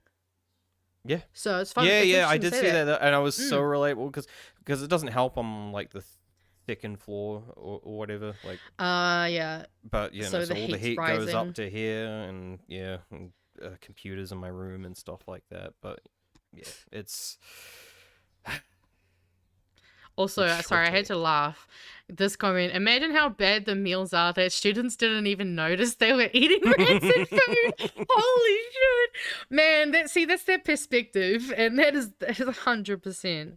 That's a 2 100% thumbs on. up take. Yeah, that gets 2 thumbs up. 3 for 3 for Gary. Right? All right, and I will have Also, apparently, more... Scruffador's mum would love the LSD take, so I guess Scruffador has a cool mum. Yeah, we like your mum. Right? Get your mum in chat. And also, fair enough, I haven't done enough shrooms, so... Shrooms Unless you're like... going to give me a bunch of shrooms so I can figure out which one I prefer more. They're like the diet beer to LSD, you know? They're like... Less alcohol, That less sounds carbs. shady. What do you mean? What's shady about it? Like, as in, like, oh, they kind of suck because they're just the light beer version. Oh, no, it's just like, it's less, you know? But it is in like a good way for a lot of people who don't like LSD. Who are like, nah, it's too intense. Nah, that's fair. Oh, all right. So we've gone through our rating your hot takes. That was all I had because I didn't have much time to do that this week. But I will have many more for next week. Just wanted to put this one as a quick little reminder for people. Okay. The yellow hornet thing in Auckland's getting worse. So if you know anyone in Auckland, maybe talk to them about this because it looks like we're getting like this close to it We're being getting a fucking hornets, problem. people. We're getting hornets. They're here. They can produce as many as 500 new queens, and I think it says 500 currently new we have like queens. 12. Yeah, we're currently I think at a lower number at the moment, but that like could fucking and I mean like growing fruit and vegetables is a big part of our economy. So just wanted to remind people this is still a problem. Big. Otherwise, we might need to find out how to genocide a species. That's all I'm saying. And then I thought I'd just put this in front of your eyes. A lot of people have seen this already, but millennials are the first generation to move left as they age. You haven't seen it. Yay! I gave you something you hadn't seen. But yeah, that's our quick fire. And I now mean, I kind of did feel that anyway. Like I had that vibe, you know. Oh, I think we've all kind of known it, but it's just good to see that the data is supporting our anecdotal kind of experience. Because I'll put an asterisk on that because I'm not sure.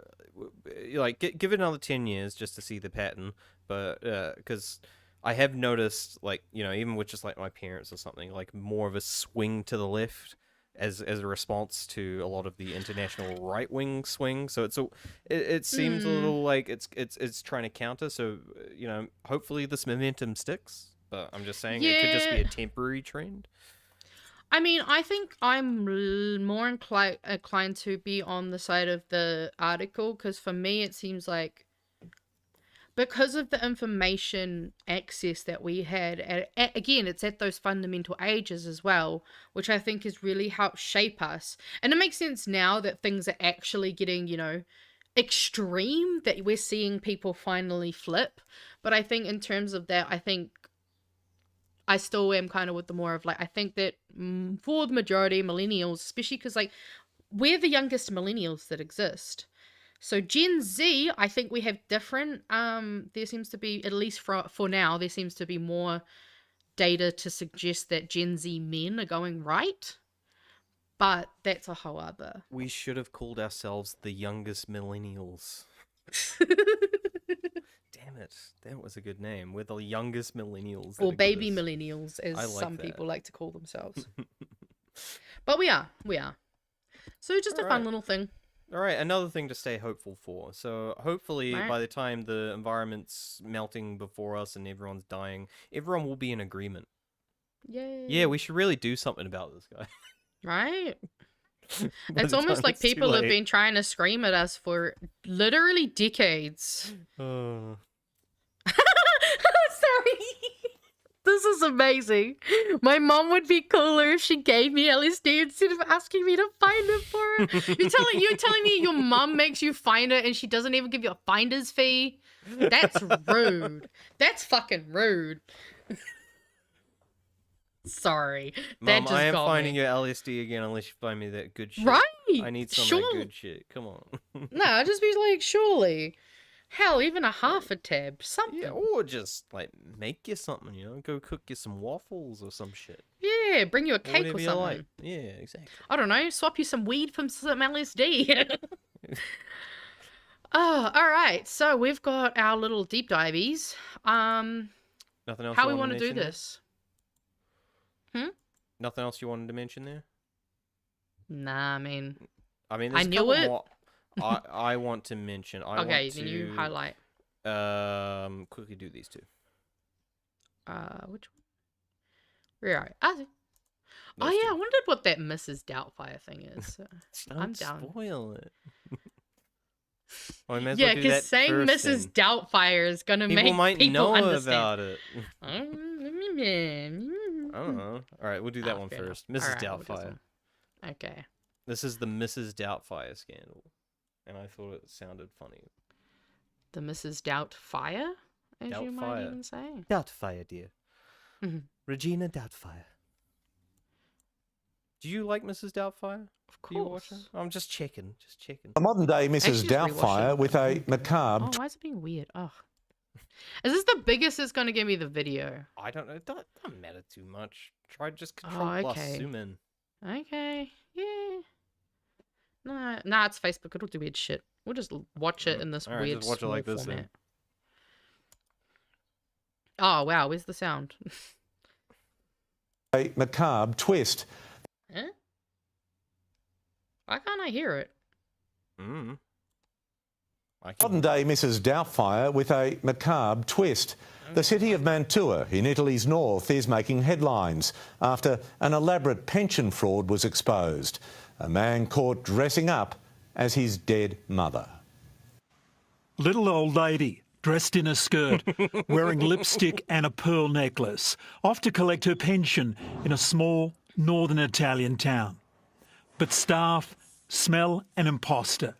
The little old lady is in fact a man pretending to be his mother. God. That's Jesus Graziella Dell'Aglio Christ. on the left. She died 3 years ago. Is this on the PC? right, her son, who dressed up as his mother and went on to pocket thousands before pension staff woke up to the ruse. A man dressing up as an old woman. Hello, Mrs. Hillard, I presume? No wonder they are... Dude looks like a lady.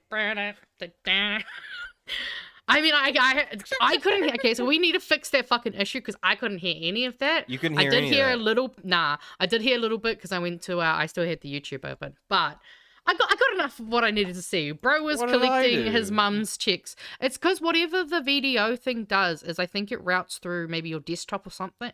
It routes through in a way that I don't You hear get it. the Like, video from your side. I know, but that's what I'm saying is that the intro video of ours and this I don't hear ever. Yeah, I know. So, don't ask me why it's been weird. You're the one who's supposed But this to know. should be different. This you should have heard. This has nothing to do with me. You host this. I'm blaming you. Oh, you probably.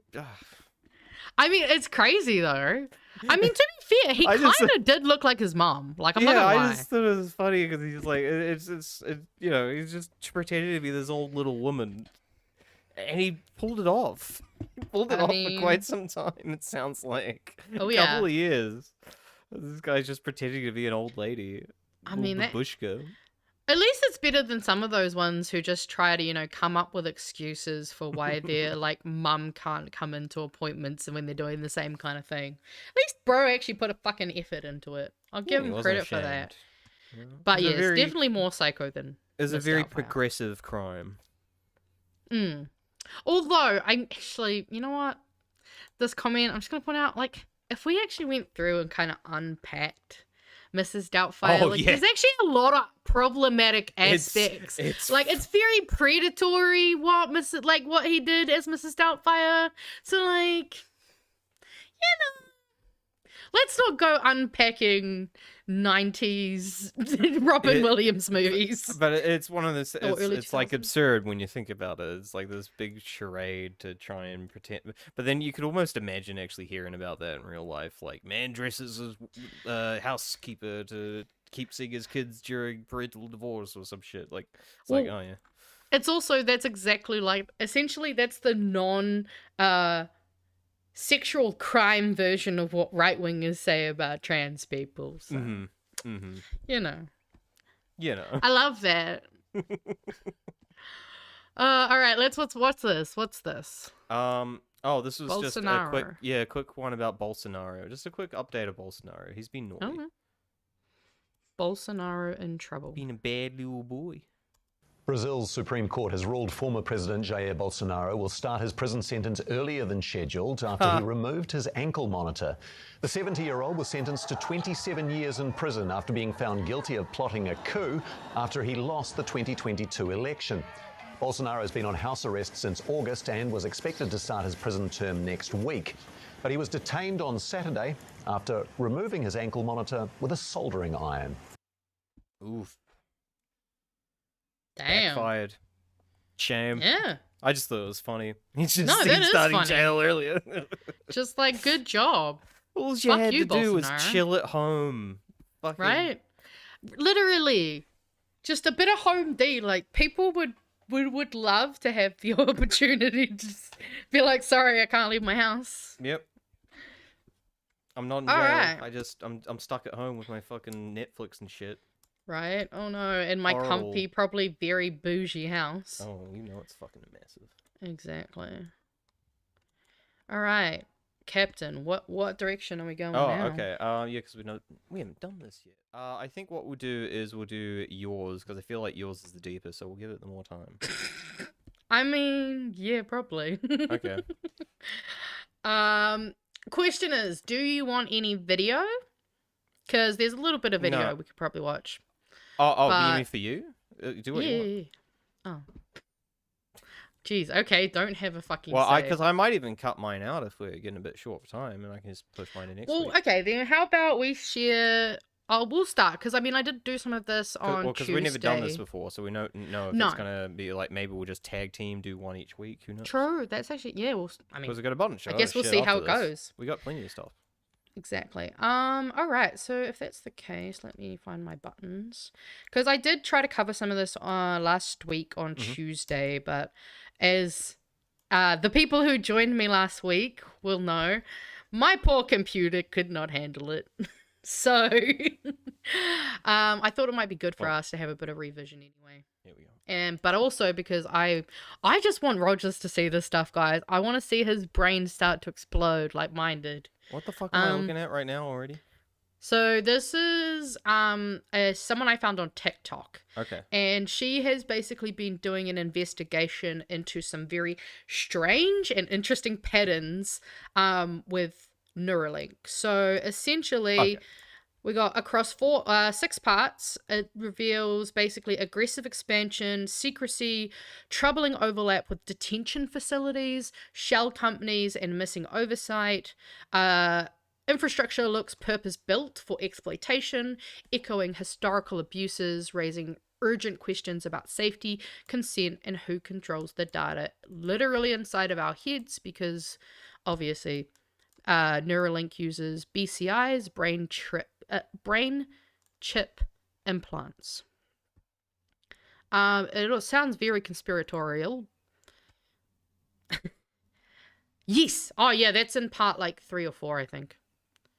So I came across some jarring information tonight, and I have to tell someone about it. So I've been keeping tabs on Neuralink a lot lately, Elon Musk's brain chip company, because with all of the 1930s style propaganda coming from the White House as of late, I just have this really bad feeling that Elon Musk might be our Dr. Joseph Mengele, and here's why. So in July of 2025, this year, Elon Musk announced that Neuralink needs to go from 7 brain implants to about 1,000 implants by the end of 2026. Now, that's about 993 people over the course of, 15 months now, who would be willing to get an experimental brain surgery.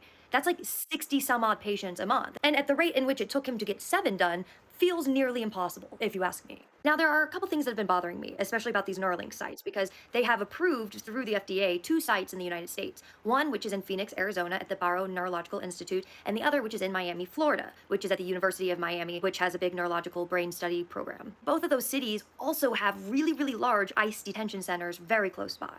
Now, yes, in Miami, they have Alligator Alcatraz, but they also have Chrome Detention Facility, which is like their super large large one where a lot of the intake usually goes through. From December of 2024 to February of 2025, there have been 3 deaths once a month at Chrome Detention Facility, and all of them had to do with neurological symptoms like brain hemorrhages and seizures and vomiting and the like. Not unlike what a lot of the outcomes of the monkeys that Elon Musk used to operate on looked like.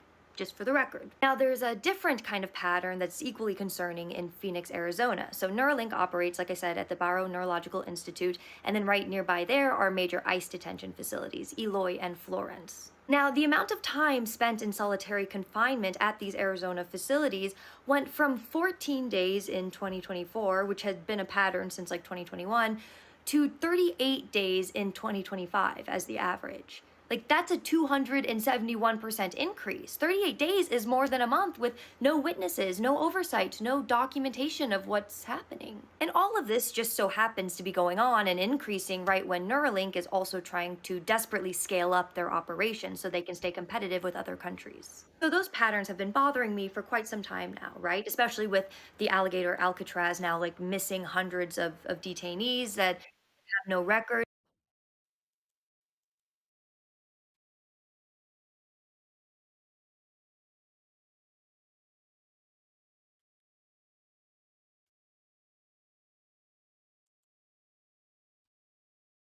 Mm.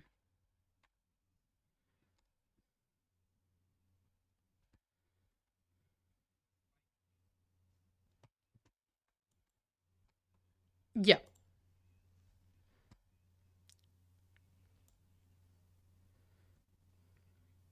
Mm-hmm.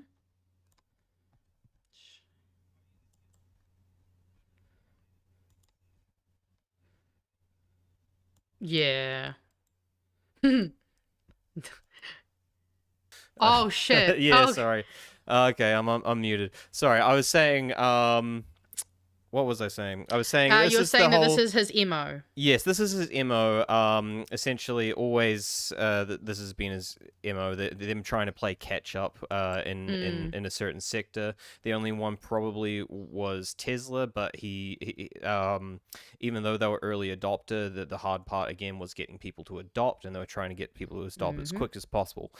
So he used the Silicon Valley model of move fast and break stuff, which is essentially what it sounds like: move fast, break stuff. You don't plan stuff out thoroughly, which is all good and fine if you're making like an app that you can just willy-nilly update and doesn't really like harm people's lives. But when you're making cars, when you're making brain chips, when you're making rockets, that model fails, and we are seeing that. And that's why that's why you've seen so many people talk about Teslas being death traps. I mean, you had the Tesla pickup truck couldn't go into Europe because it was deemed far too big, far too dangerous in many respects, because it hadn't been well tested. You had people dying in these Teslas that just blow up and just turn into metal the ones that would drive coffins. themselves into a fucking wall. Yes, and people can't get out because there's no way to get out because the battery shuts off and suddenly they're stuck in because there's no fucking emergency latch. With SpaceX, they're hemorrhaging money. They are hemorrhaging it because they have been doing this for like 7 years or something now. They don't even have a stable orbit model because they're trying the move fast and break stuff model, which shockingly ends in constant rockets exploding. And that's the result they're getting all the time: is you move fast and break stuff, you break a lot of stuff. And as you can see, the fucking result with Neuralink was how many animals they've killed cruelly, and it's going to result in people, and people are going to be a part of it, and they're somehow going to write it off as just a loss and a part of progress. And that's sort of what Elon does, and he'll use it to guilt people as this is a necessary sacrifice to pave the way of progress. It's all very fascistic. People should die in the name of progress, that kind of thing. And he'll probably just use his lawyers to skirt around any fucking lawsuit that these people would have done anyway in the first place, and probably has them signing waivers to their rights, and they probably can't sue anyway. So, I'd like to say everything you've said is pretty much correct. You don't know how correct some of it is, and a lot of it's worse. Oh, so, great. So you know how you talked about I mean, we won't go through all the videos because obviously I was a it's Musk hater before it was cool, just FYI. Yeah. Well, and I know you and I have discussed like the satellite issue and all Oh of my the God. space junk falling out of the Oh sky. yeah. Yeah. Starlink falling but out of the sky. Yep. with all of this, so you know how you made a comment about how they don't like the tech, they just kind of try to fix, like just to do it. Well, it turns out they ended up having a hardware issue with one of these BCIs. So instead of actually going in and trying to fix the hardware, he tried to make an update to the software so that the AI was just more sensitive. Yeah. And these are with, I think if I remember correctly, there's about 18,000 little wires or something crazy like that. Like there's a lot. And they found like 80, oh yeah. Actually, we'll go to the third video because That's another tech bro philosophy fix, is that software can fix everything. You can patch everything with fucking software.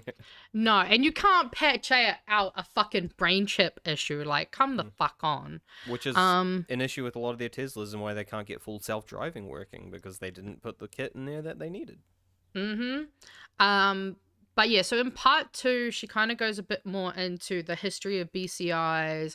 She talks about the fact that the co-founder of Neuralink, Benjamin Rappaport, left not long after they started a lot of this work and actually founded a business called Precision Neuroscience. And the whole company's philosophy was about doing BCIs in a more safe and stable way. So, I mean, that already kind of tells you a lot. And then she also talks about how the company seems to be prioritizing speed and military-based outcomes within these as well. Then I'm going to jump to part 3, and this one touches a lot more on the trials and the first, I guess, issue they had. Here we go. Part 3. And we go through exhaustive regulatory approvals. So this is not something that we're just doing by ourselves without government oversight. We work closely with the regulators every step of the way. We're very cautious with the Neuralinks in humans. That's the reason we're not moving faster than we are, is because we're taking great care with each individual to make sure we never miss. And so far we haven't, and I hope that continues into the future. Every single... I'm sorry, you never miss? Didn't your first patient have 85% of his brain chip implant threads retract? I'm sorry, is that not a miss? Oh, and you just work so closely with the FDA that in February of this year, you just happened to fire 20 of them? The people who were overseeing and regulating your company? I mean, is that why you're not moving faster, or is it because you have to keep covering up all of these misses, Mr. Musk? Which, I mean, based on the model you said he's using, I think we know which one that is. Well, it's another thing that he's always had to do. That's because there was another thing. I don't think it's there anymore. Bloomberg used to have this wall of, like, Elon's missed promises. I think they're taking it down now, but it was going back to, like, 2018 and stuff, and it was just constant miss after miss after miss after miss. But, yeah, he's good at failing. Oh, yeah. Do you want me to ruin this girl just slightly for you? Phrasing? Do you want me to ruin... Go on. You know who she looks like? Who? Nicola Willis. She looks like a ginger redhead Nicola Willis to me. I think. I can't unsee it. Okay. I mean, I don't see it. Okay. So right, I love good. that for me. Well, Okay, that good. conferenced out coin-sized. It's like the size of one of these squares here. And what they do is they use this robot that cuts a hole. Ah, yeah, that's just her explaining. I don't think we need to go through. Yeah, there we go. We're not seeing death rates like this from any of their animal trials. Like, so this was not just a case of the unfortunate reality of trying out medicine on animals first. Like, something was being rushed at Neuralink, and the scientists saw it happening, and that's why they left, I think. In early 2022, when Neuralink approached the FDA to ask for approval, they, of course, said no. I mean, Neuralink needed to be able to answer questions like, what if the lithium battery overheats in someone's skull? What if the wires migrate to other damaged parts of the brain? Or can you even remove this chip without destroying parts of the brain tissue? I mean, these were all fair questions that Neuralink couldn't answer. So then after 14 months go by, in May of 2023, Neuralink applies to the FDA again to start human trials. And this time, the FDA gives them the green light. Did they fix these problems? I mean, we assume so, you know, but Neuralink doesn't release any of their trial data or publish any detailed information, and this is the problem. They don't do... Yes. How? How did FDA approve it?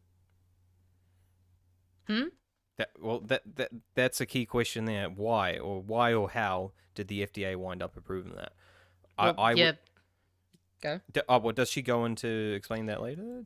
I mean, well, she does explain basically the fact that obviously the Doge department went in and dismantled the jobs from the areas that the FDA would have been the people who were they actually should approving. look into the personnel there who did the approval, because I would look at I'll tell you a little story. So the person who they had a sort of more or less mini competition between three companies. I think Virgin Blue, Blue Origin, which is the Amazon Jeff Bezos one, and SpaceX, in partnering with NASA's Artemis program to try and make a rocket and lander that go to the moon. The contract was given to SpaceX, who had the worst of all the submissions. In fact, now they've kind of semi-revoked it, and I think they're getting Blue Origin to work on their own design, I think now. And essentially the person who approved it was former SpaceX. That makes sense. Or was it the other way around, where she moved to SpaceX? Oh, it was one of the two. Anyway, yeah, she literally worked at SpaceX. That was the person, and she somehow got the job under like kind of weird. She's not there anymore, I believe, to say the least. And I think NASA's going through their process now, going, yeah, how the fuck did these guys get the contract? Which. And to go into FDA approval, that's always for the last like few decades been ripe with corruption. I'd recommend people look into, I think was it Pfizer who did the OxyContin whole thing, where they got just all these people, you know, the opioid crisis, essentially. The people, the company that got a shit ton of people in the US addicted to opioids and kicked off the opioid crisis.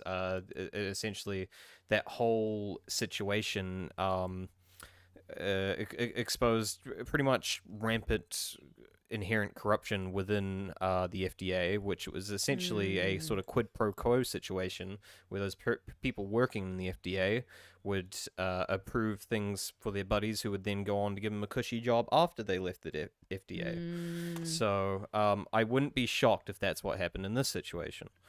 Well, yeah, and we also, like, she does go into it a bit, but obviously Elon being in Doge and getting rid of, I think it was like... Yeah, plus he was in Doge.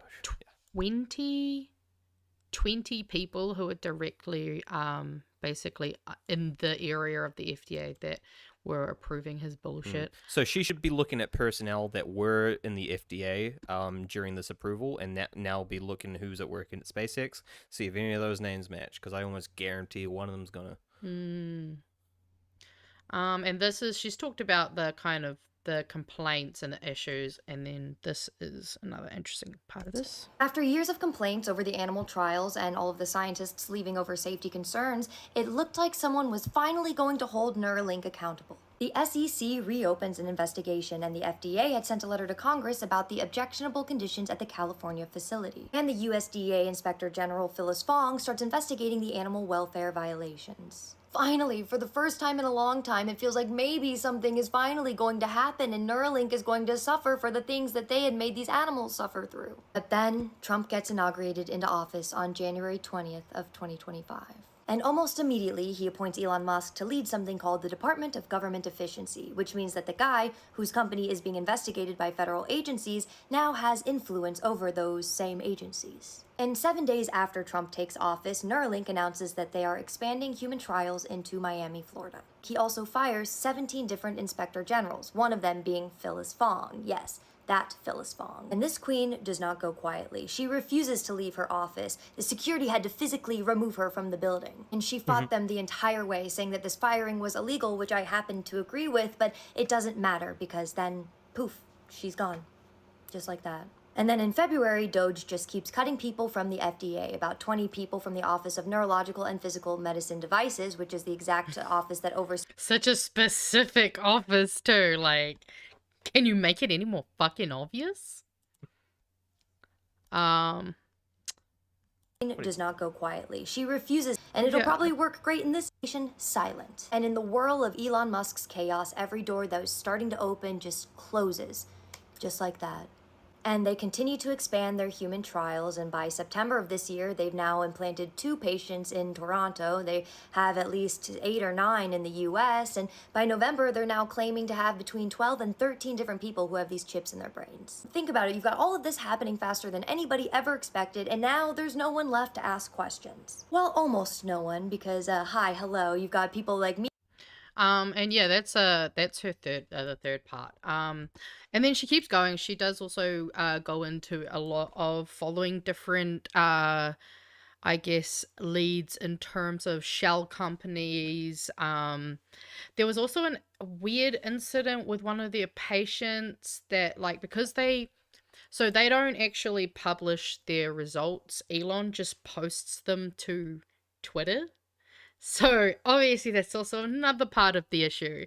Because, yeah, exactly. You can't just fucking post your, like, research to Twitter. Not a fucking academic platform. That reminds me... No, actually, that fucking reminds me of his basis for the fucking Hyperloop, which was something he called the white papers, which is a common thing you do when you're planning out...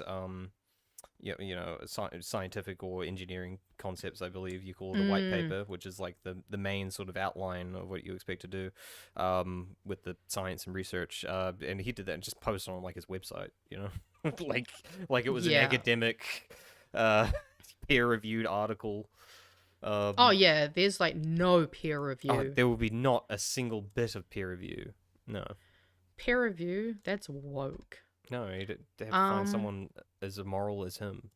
Actually, I might jump to the final part because, like, she goes... I mean, to be fair, this is like a whole thing, and I mean, you could probably go and watch all of the videos yourself because they're really interesting. They're just really interesting.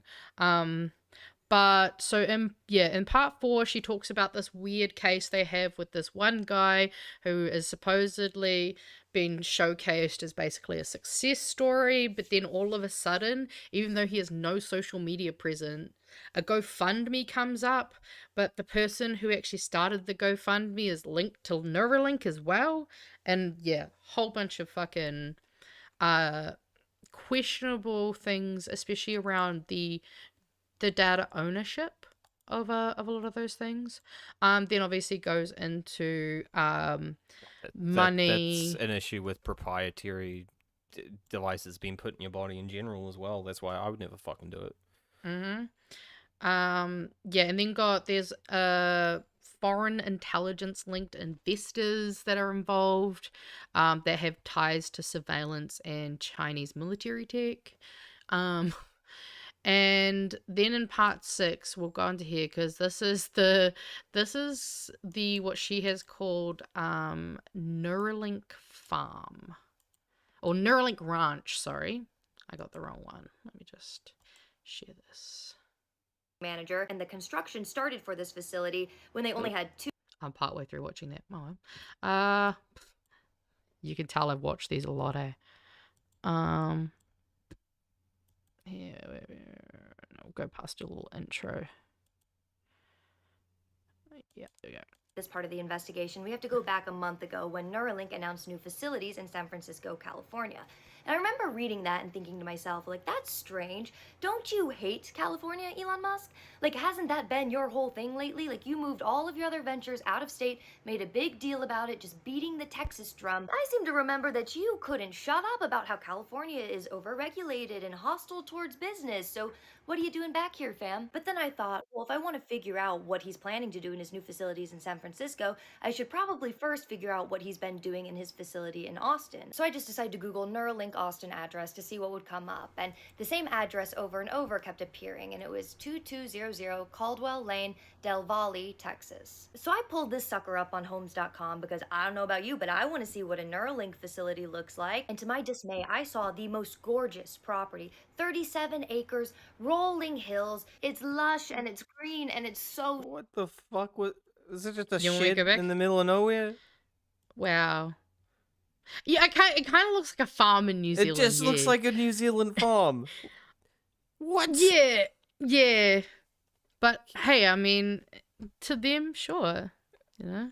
7 acres, rolling hills. It's lush and it's green and it's so very pretty. This beautiful property right on the Colorado River in the outskirts of Austin, so like the suburbs of Austin. So as I'm scrolling down to the ownership records to see when Neuralink purchased this property, I don't see Neuralink's name anywhere. I see that the last time that this property was closed on was in February of 2021 by a company called River Bottoms Ranch, LLC. Something fishy is definitely going on here because this is the address that keeps popping up when I type in Neuralink Facilities, Austin, Texas. I'm thinking to myself, well, whoever owns this property in Austin, Texas is going to have to pay taxes on it. And tax filings are usually public or at least accessible. So I went over to the Texas Comptroller's website and I typed in River Bottoms Ranch, LLC. And whose name do you think popped up? Jared Birchall under president. I'm sorry, Jared freaking Birchall, president? Do you guys know who this guy is? He runs Accession LLC, which is basically Elon Musk's family office. This is the guy who manages all of Musk's personal fortune, who handles, I guess, all the paperwork when Musk doesn't want to put his name directly on something. So this isn't just some random ranch that Neuralink is leasing space from. Like, this is a proper Neuralink facility, 37 acres worth. And they just registered it, I guess, under some kind of shell company with a ranch name and put Musk's money manager as president. And because I was curious if they were doing this with any other company, I kind of dug around a little bit. And I found another Birchall company called She should have Horse gone out there. 200. I mean, like, where are the monkeys? old Texas farmer just sitting there. Ah, yeah, we keep the monkeys around there. We kept the brain monkeys. They're all sitting there with the Neuralink. There's no monkeys in that facility. It'll be for humans. Where the They're not gonna farmer fuck around Brown with keeps those the anymore. monkeys in the Neuralink, and they got. It would actually be so funny. You see a bunch of like hick farmers just sitting there putting together Neuralink in a nano factory. You know what that's giving energy? That's giving Mom Corporation from Futurama. Oh yeah, that does feel Mom Corporation. Yeah. Yeah. I mean, we can keep listening. I can anywhere you want. Is there much else like? I mean, she just goes significant, further. or is it more just in depth of the specifics of this? Well, yeah, I mean, basically, I guess if you were to kind of, I guess, extract out the kind of basic stuff is that there seems to be a lot of hidden records, what seems to be very shady corporations that are seemingly Neuralink facilities Like, that yeah, also just shit. happen to be a 15-minute drive from ICE detention centers. And that's one of the main important parts, is that And it's they're all insane. just like farms in the middle of like Texas. Not all of them are farms though. Some of them, Oh, what are so they? the ones that we missed were there's actually some in Honolulu. So Okay. she found essentially there seems to be a place in Honolulu. I mean, Honolulu, that is- as everyone knows, for their fucking chip making abilities. Yeah. But they have like a clean room, I believe, in Honolulu, and a clean room is only really necessary when you're dealing with things like That's true. surgery and stuff like that. And yeah, there's just a lot of overlap with ICE detention facilities, Neuralink labs, and also the people that are actually being documented. A lot of them are being sent from one place to another place. There's one guy, he has an entire month missing in terms of understanding where he might have been. So there's a lot of, Goodness I guess, gracious. yeah, I mean, like, I'm summarizing a lot of it, but like, if I was to say it in the most, I guess, rudimentary way and without any nuance, is They're it wiping appears- people's minds. It appears as if they may be using people who have been detained in ICE facilities for experimental brain surgery that they probably don't have any say in getting. So, and I mean, again, this is all a theory and a hypothesis, but there do seem to be quite a lot of patterns that are patterning. It's fine. The left can have a Pizzagate too. You know, we're allowed one. Or she's right, and holy fuck. Yeah, and I mean like, if she's right, this is crazy. Well, that's the thing is, I'm like, if anyone was gonna be like, okay, I say all the time that I feel like our current existence is so clearly paralleling that of 1939 Germany, or maybe a bit earlier, but it's so obvious that we have these parallels. We have Nazis, we have fucking people committing genocides, we have basically human trafficking happening, and it's all on fire, and I'd rather be the crazy person seeing a little more and going a little more over the top in this direction than to be like completely ignorant to it all. Look, I'm an X-Files fan. I'm just happy to be here. I love this shit. I love conspiracies. They're my jam. Well, that's the thing is, like, I mean, I don't even like the conspiracy hypothesis. I think that's what I saw someone mention once is, let's not call them theories, let's call them hypotheses. True.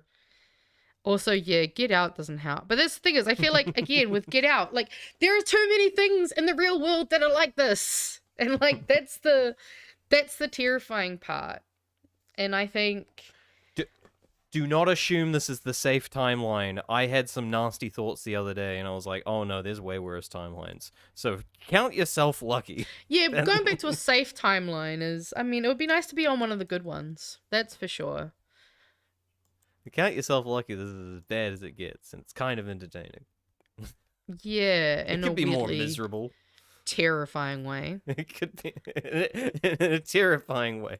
It's like it's like reading A Brave New World or something, It's or when you'd like, I don't know, learn about the Tuskegee experiments or the weather control experiments. Exactly. Wait, no, you don't read about those now because they got rid of them. They don't exist. The Tuskegee experiments never happened. Ah, yeah, is that what they're going with now? Yeah, they're going with that. Yeah, this didn't happen. Just like how Trump got rid of the in NASA, they got rid of what was it, the women in leadership. Because I hated that. I hated like going to NASA, right, and fucking learning about women in leadership. That was just like, Jesus. Haven't women just had an easy ride already? Come on, fucking. Yeah, that's true. Actually, gave them the vote. Now they can kind of take their tops off almost.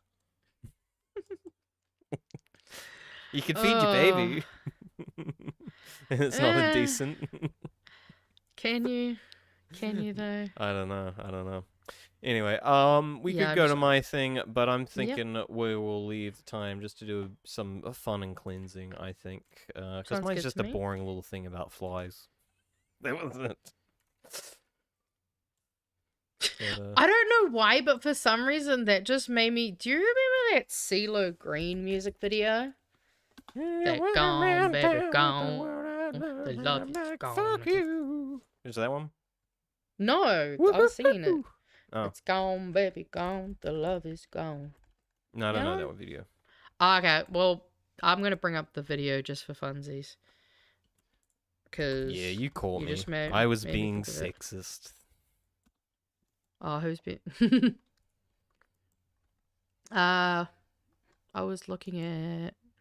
There it is. Gone Daddy Gone. Is that what it's called?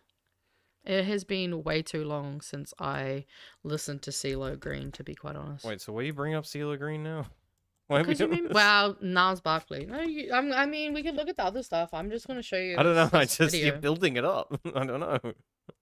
Well, you were talking about fly. Oh my god, is this the best quality video we have? Holy shit! Oh, you don't want to know. If this is like early 2000, it most likely is. Yes. Nah. Well, oh god. It was probably recorded on digital, and they will not have a higher resolution. 144p. Okay, that's a bit far, even that's by my That's probably standards. A bit small, but that can't be real. I would expect it to be like 480p, but Well, that's why I'm like, surely there's a better version on here Because of it. you know that's quite an infamous thing for a lot of early 2000s videos. Oh wait, here's one. Maybe this one. No, that is the same shitty video. Fuck it. Look, I'm either gonna show the mute shitty it one and or shit. that's Yeah, it. yeah, I'm going. Fuck you. Okay. I get what wouldn't you. even fucking know what they are. So. Oh, I'm not gonna go finding them. I Do mean, not I'll put find up a something. fucking hand. I'll put something else on the screen, and then I'll find. What do you want me to put on the screen? Because I don't know where you want us to go. I don't know. Were we gonna do Lucky Dip? Yeah. Well, I mean, this is. If you got some I wanted to guaranteed show stuff. everyone this specific. Okay. Just anything you want. Where was your oyster? It is. I'll be honest. It is. It is very much shit posty, but I think it's funny. And I just need to reload. Okay, and we've paused. Yep, and we've unthingied, and then we can go to here. This is just a little bit of, well, it's the 1st of December. That's all I'll say. 6, 7 on a Merry Christmas, 6, 7 on a Merry Christmas, 6, 7 on a Merry Christmas, skibbity New Year. 6, 7. I don't know how I feel about this. 6, 7 on a Merry Christmas. I'm very uncomfortable right now. Good. But that I just thought that would be a good Christmas song. Alright, we've got cleansers. I don't know what any of these are, so how No, about... neither do I. I've forgotten. I've been gathering these for like the last couple of weeks now. I just every time I saw something I liked, I chucked it in there. I haven't gone through any of them. In the animal kingdom, there is a horse named Tom. He has become a master of disguise because he doesn't want to work. Whenever someone tries to ride him, Tom immediately falls to the ground, rolling his eyes and breathing heavily, as if he is about to die. Yes, King. Even when someone presents his favorite carrot, he won't take a bite. Only when no one is around does Tom quietly stand up to enjoy the delicious carrot. But as soon as someone approaches, he instantly resumes his act, with half a carrot in his mouth. Tom is 8 years old this year and suddenly mastered this trick 2 years ago. At first, his owner was scared by his behavior, thinking he was sick, and even took him to the veterinarian. But holy shit, the horse is dead.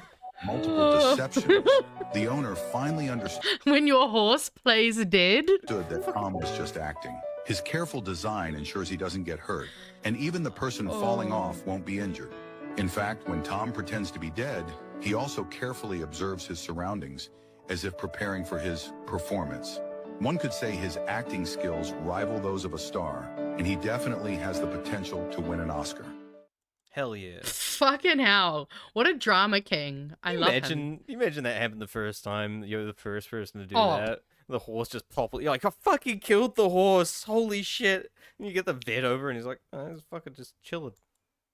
That, like, I mean, of course you would. You'd be like, is my horse having like a seizure? Like, I don't know what's happening. I'm gonna quickly show us this one. We don't have to watch the whole video, sure. But I found a fun Instagram page that people might like to. So we'll just watch like a tiny bit of this video once I share it. You're right, it's the But Jesus basically, they're like the Muppets, but for news. Military has conducted airstrikes, operations, and interventions in at least 191 of the 194 UN-recognized countries. The arms industry has become a defining feature of the U.S. economy, with profits and stock prices of U.S. private defense contractors soaring during military conflicts. Huh, maybe that's why. They always have money for war, but can't feed the poor!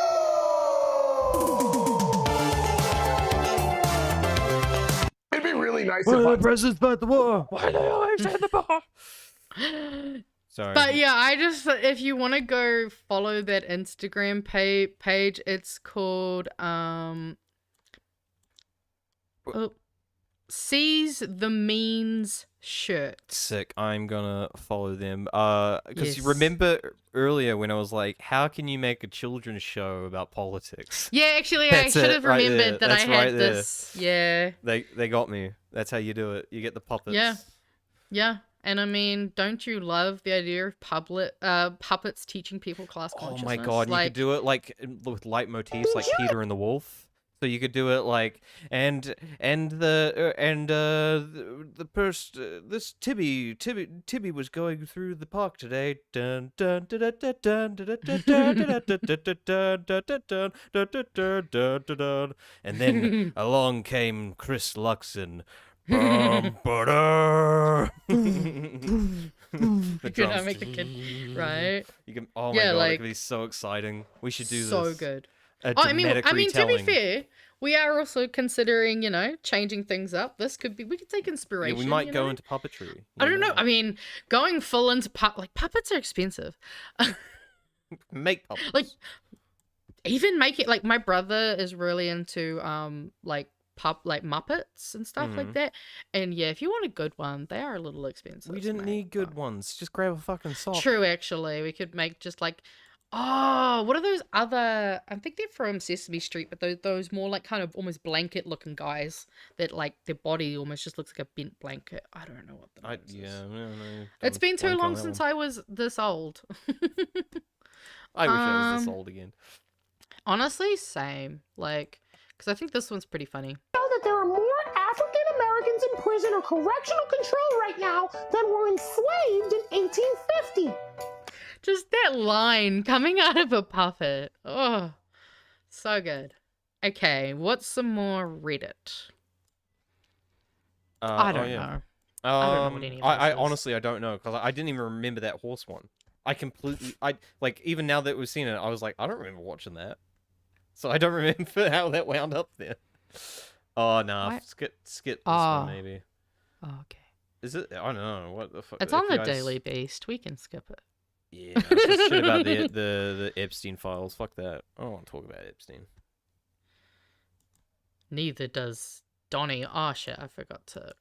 I turned it off, not switched. Whoops. What have you done? You're cursed. Mm-hmm. You're tech cursed. I mean, cursed in general. You don't need to add the text. Cursed in general. Just cursed in general. Oh. Jesus!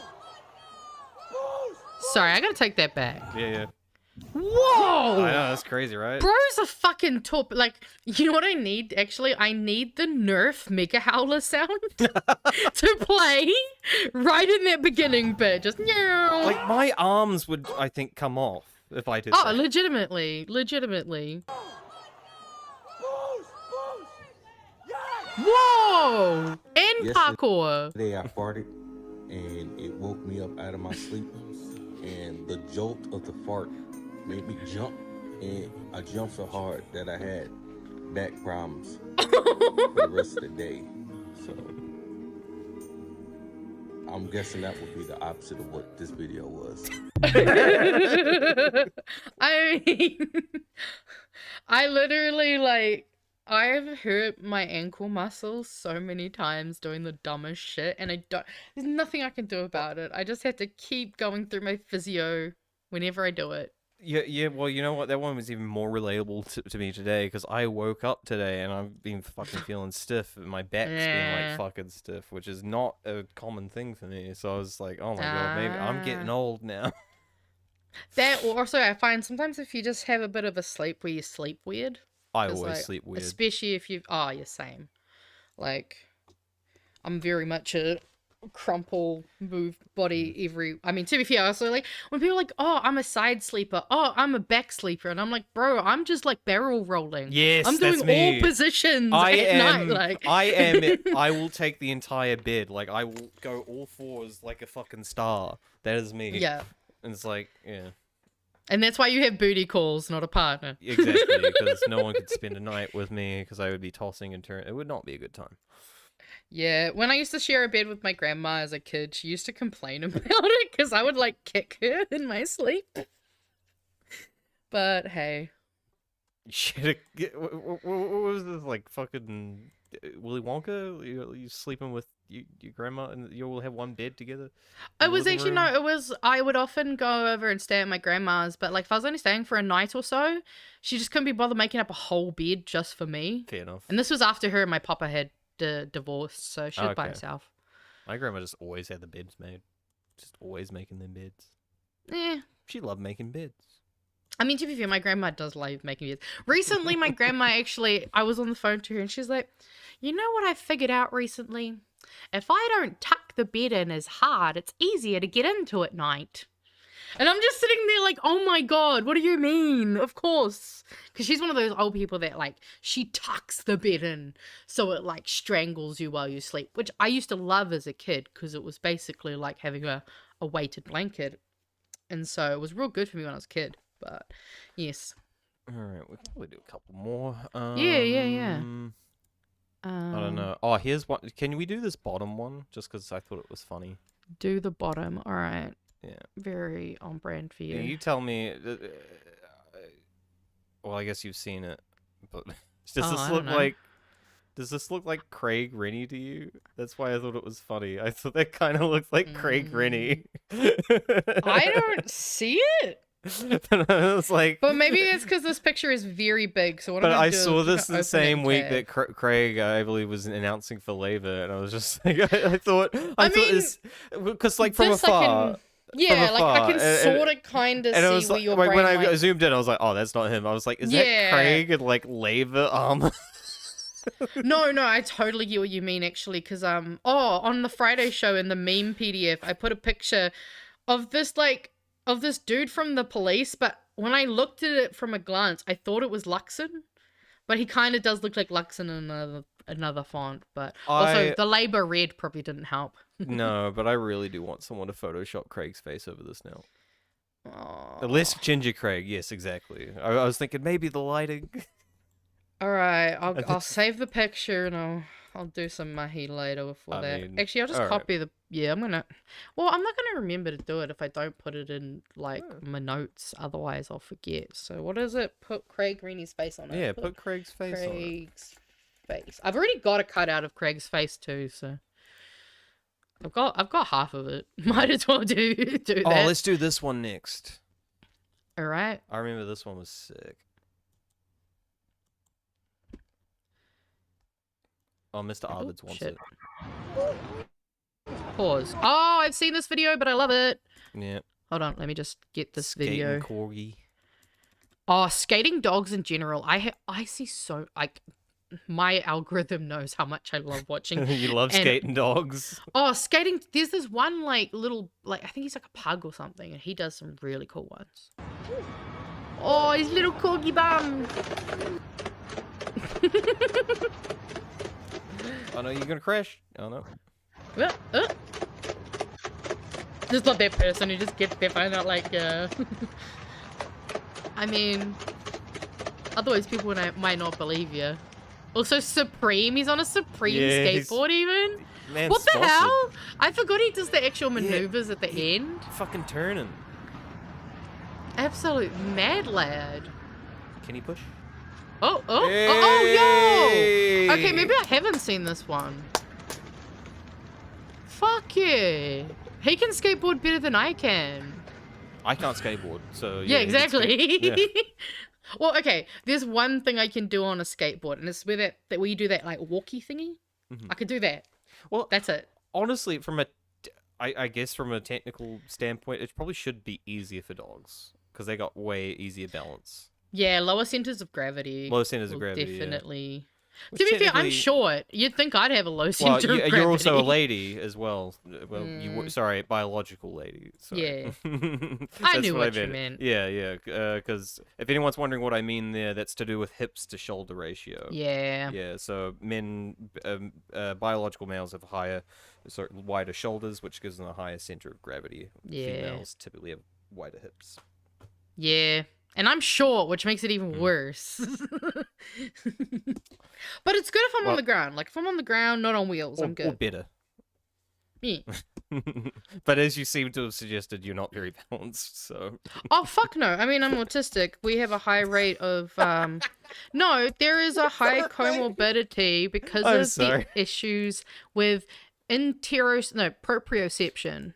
Because that is an issue for a lot of neurodivergent people. I love It's a high comorbidity.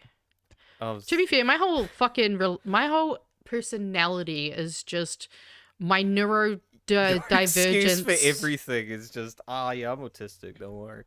No, it's because I actually learned this stuff. Before I used to say I was crazy or I was this or I was that. Now I actually know what it is. Right? I'm crazy, leave me alone. I'm just fucking weird. Magenta, you can't balance very good. What the fuck are you? Leave me alone, I'm crazy. Oh, I literally used to sprain my ankle walking on flat ground. And people say Like, you're crazy. Yeah. And I used to fucking, I'd fall all the, I used to have a really bad habit of like stubbing my toes or falling really hard on my knees and like actually taking chunks of flesh out. Okay. So, yeah. It's why my ankles are basically, they're barely hanging on, honestly. I've been wrecking those bitches for years. And also, yeah, if I had 4 legs, that would help. Okay, let's do one more little feel-good one before we leave. I'm going to pick this one. Yeah. Which people have probably seen, but it's nice anyway.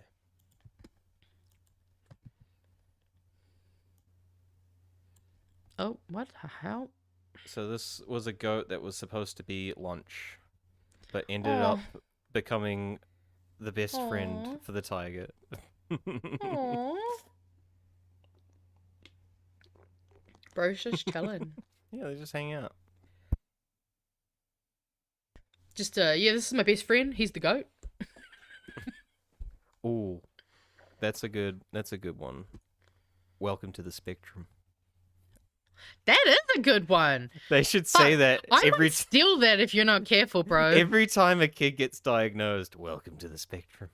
No, but we could make a really fun podcast where we talk about our neurodivergences, so I kind of want to steal that name. If I do, Dean, I will 100% credit you, I promise. Anyway. You can be one of the first peoples on the episode of that podcast when I make it. Aw.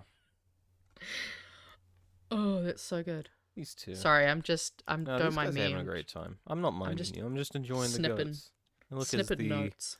Siberians come out to be amazed. Also, I love the this is like 144p as well.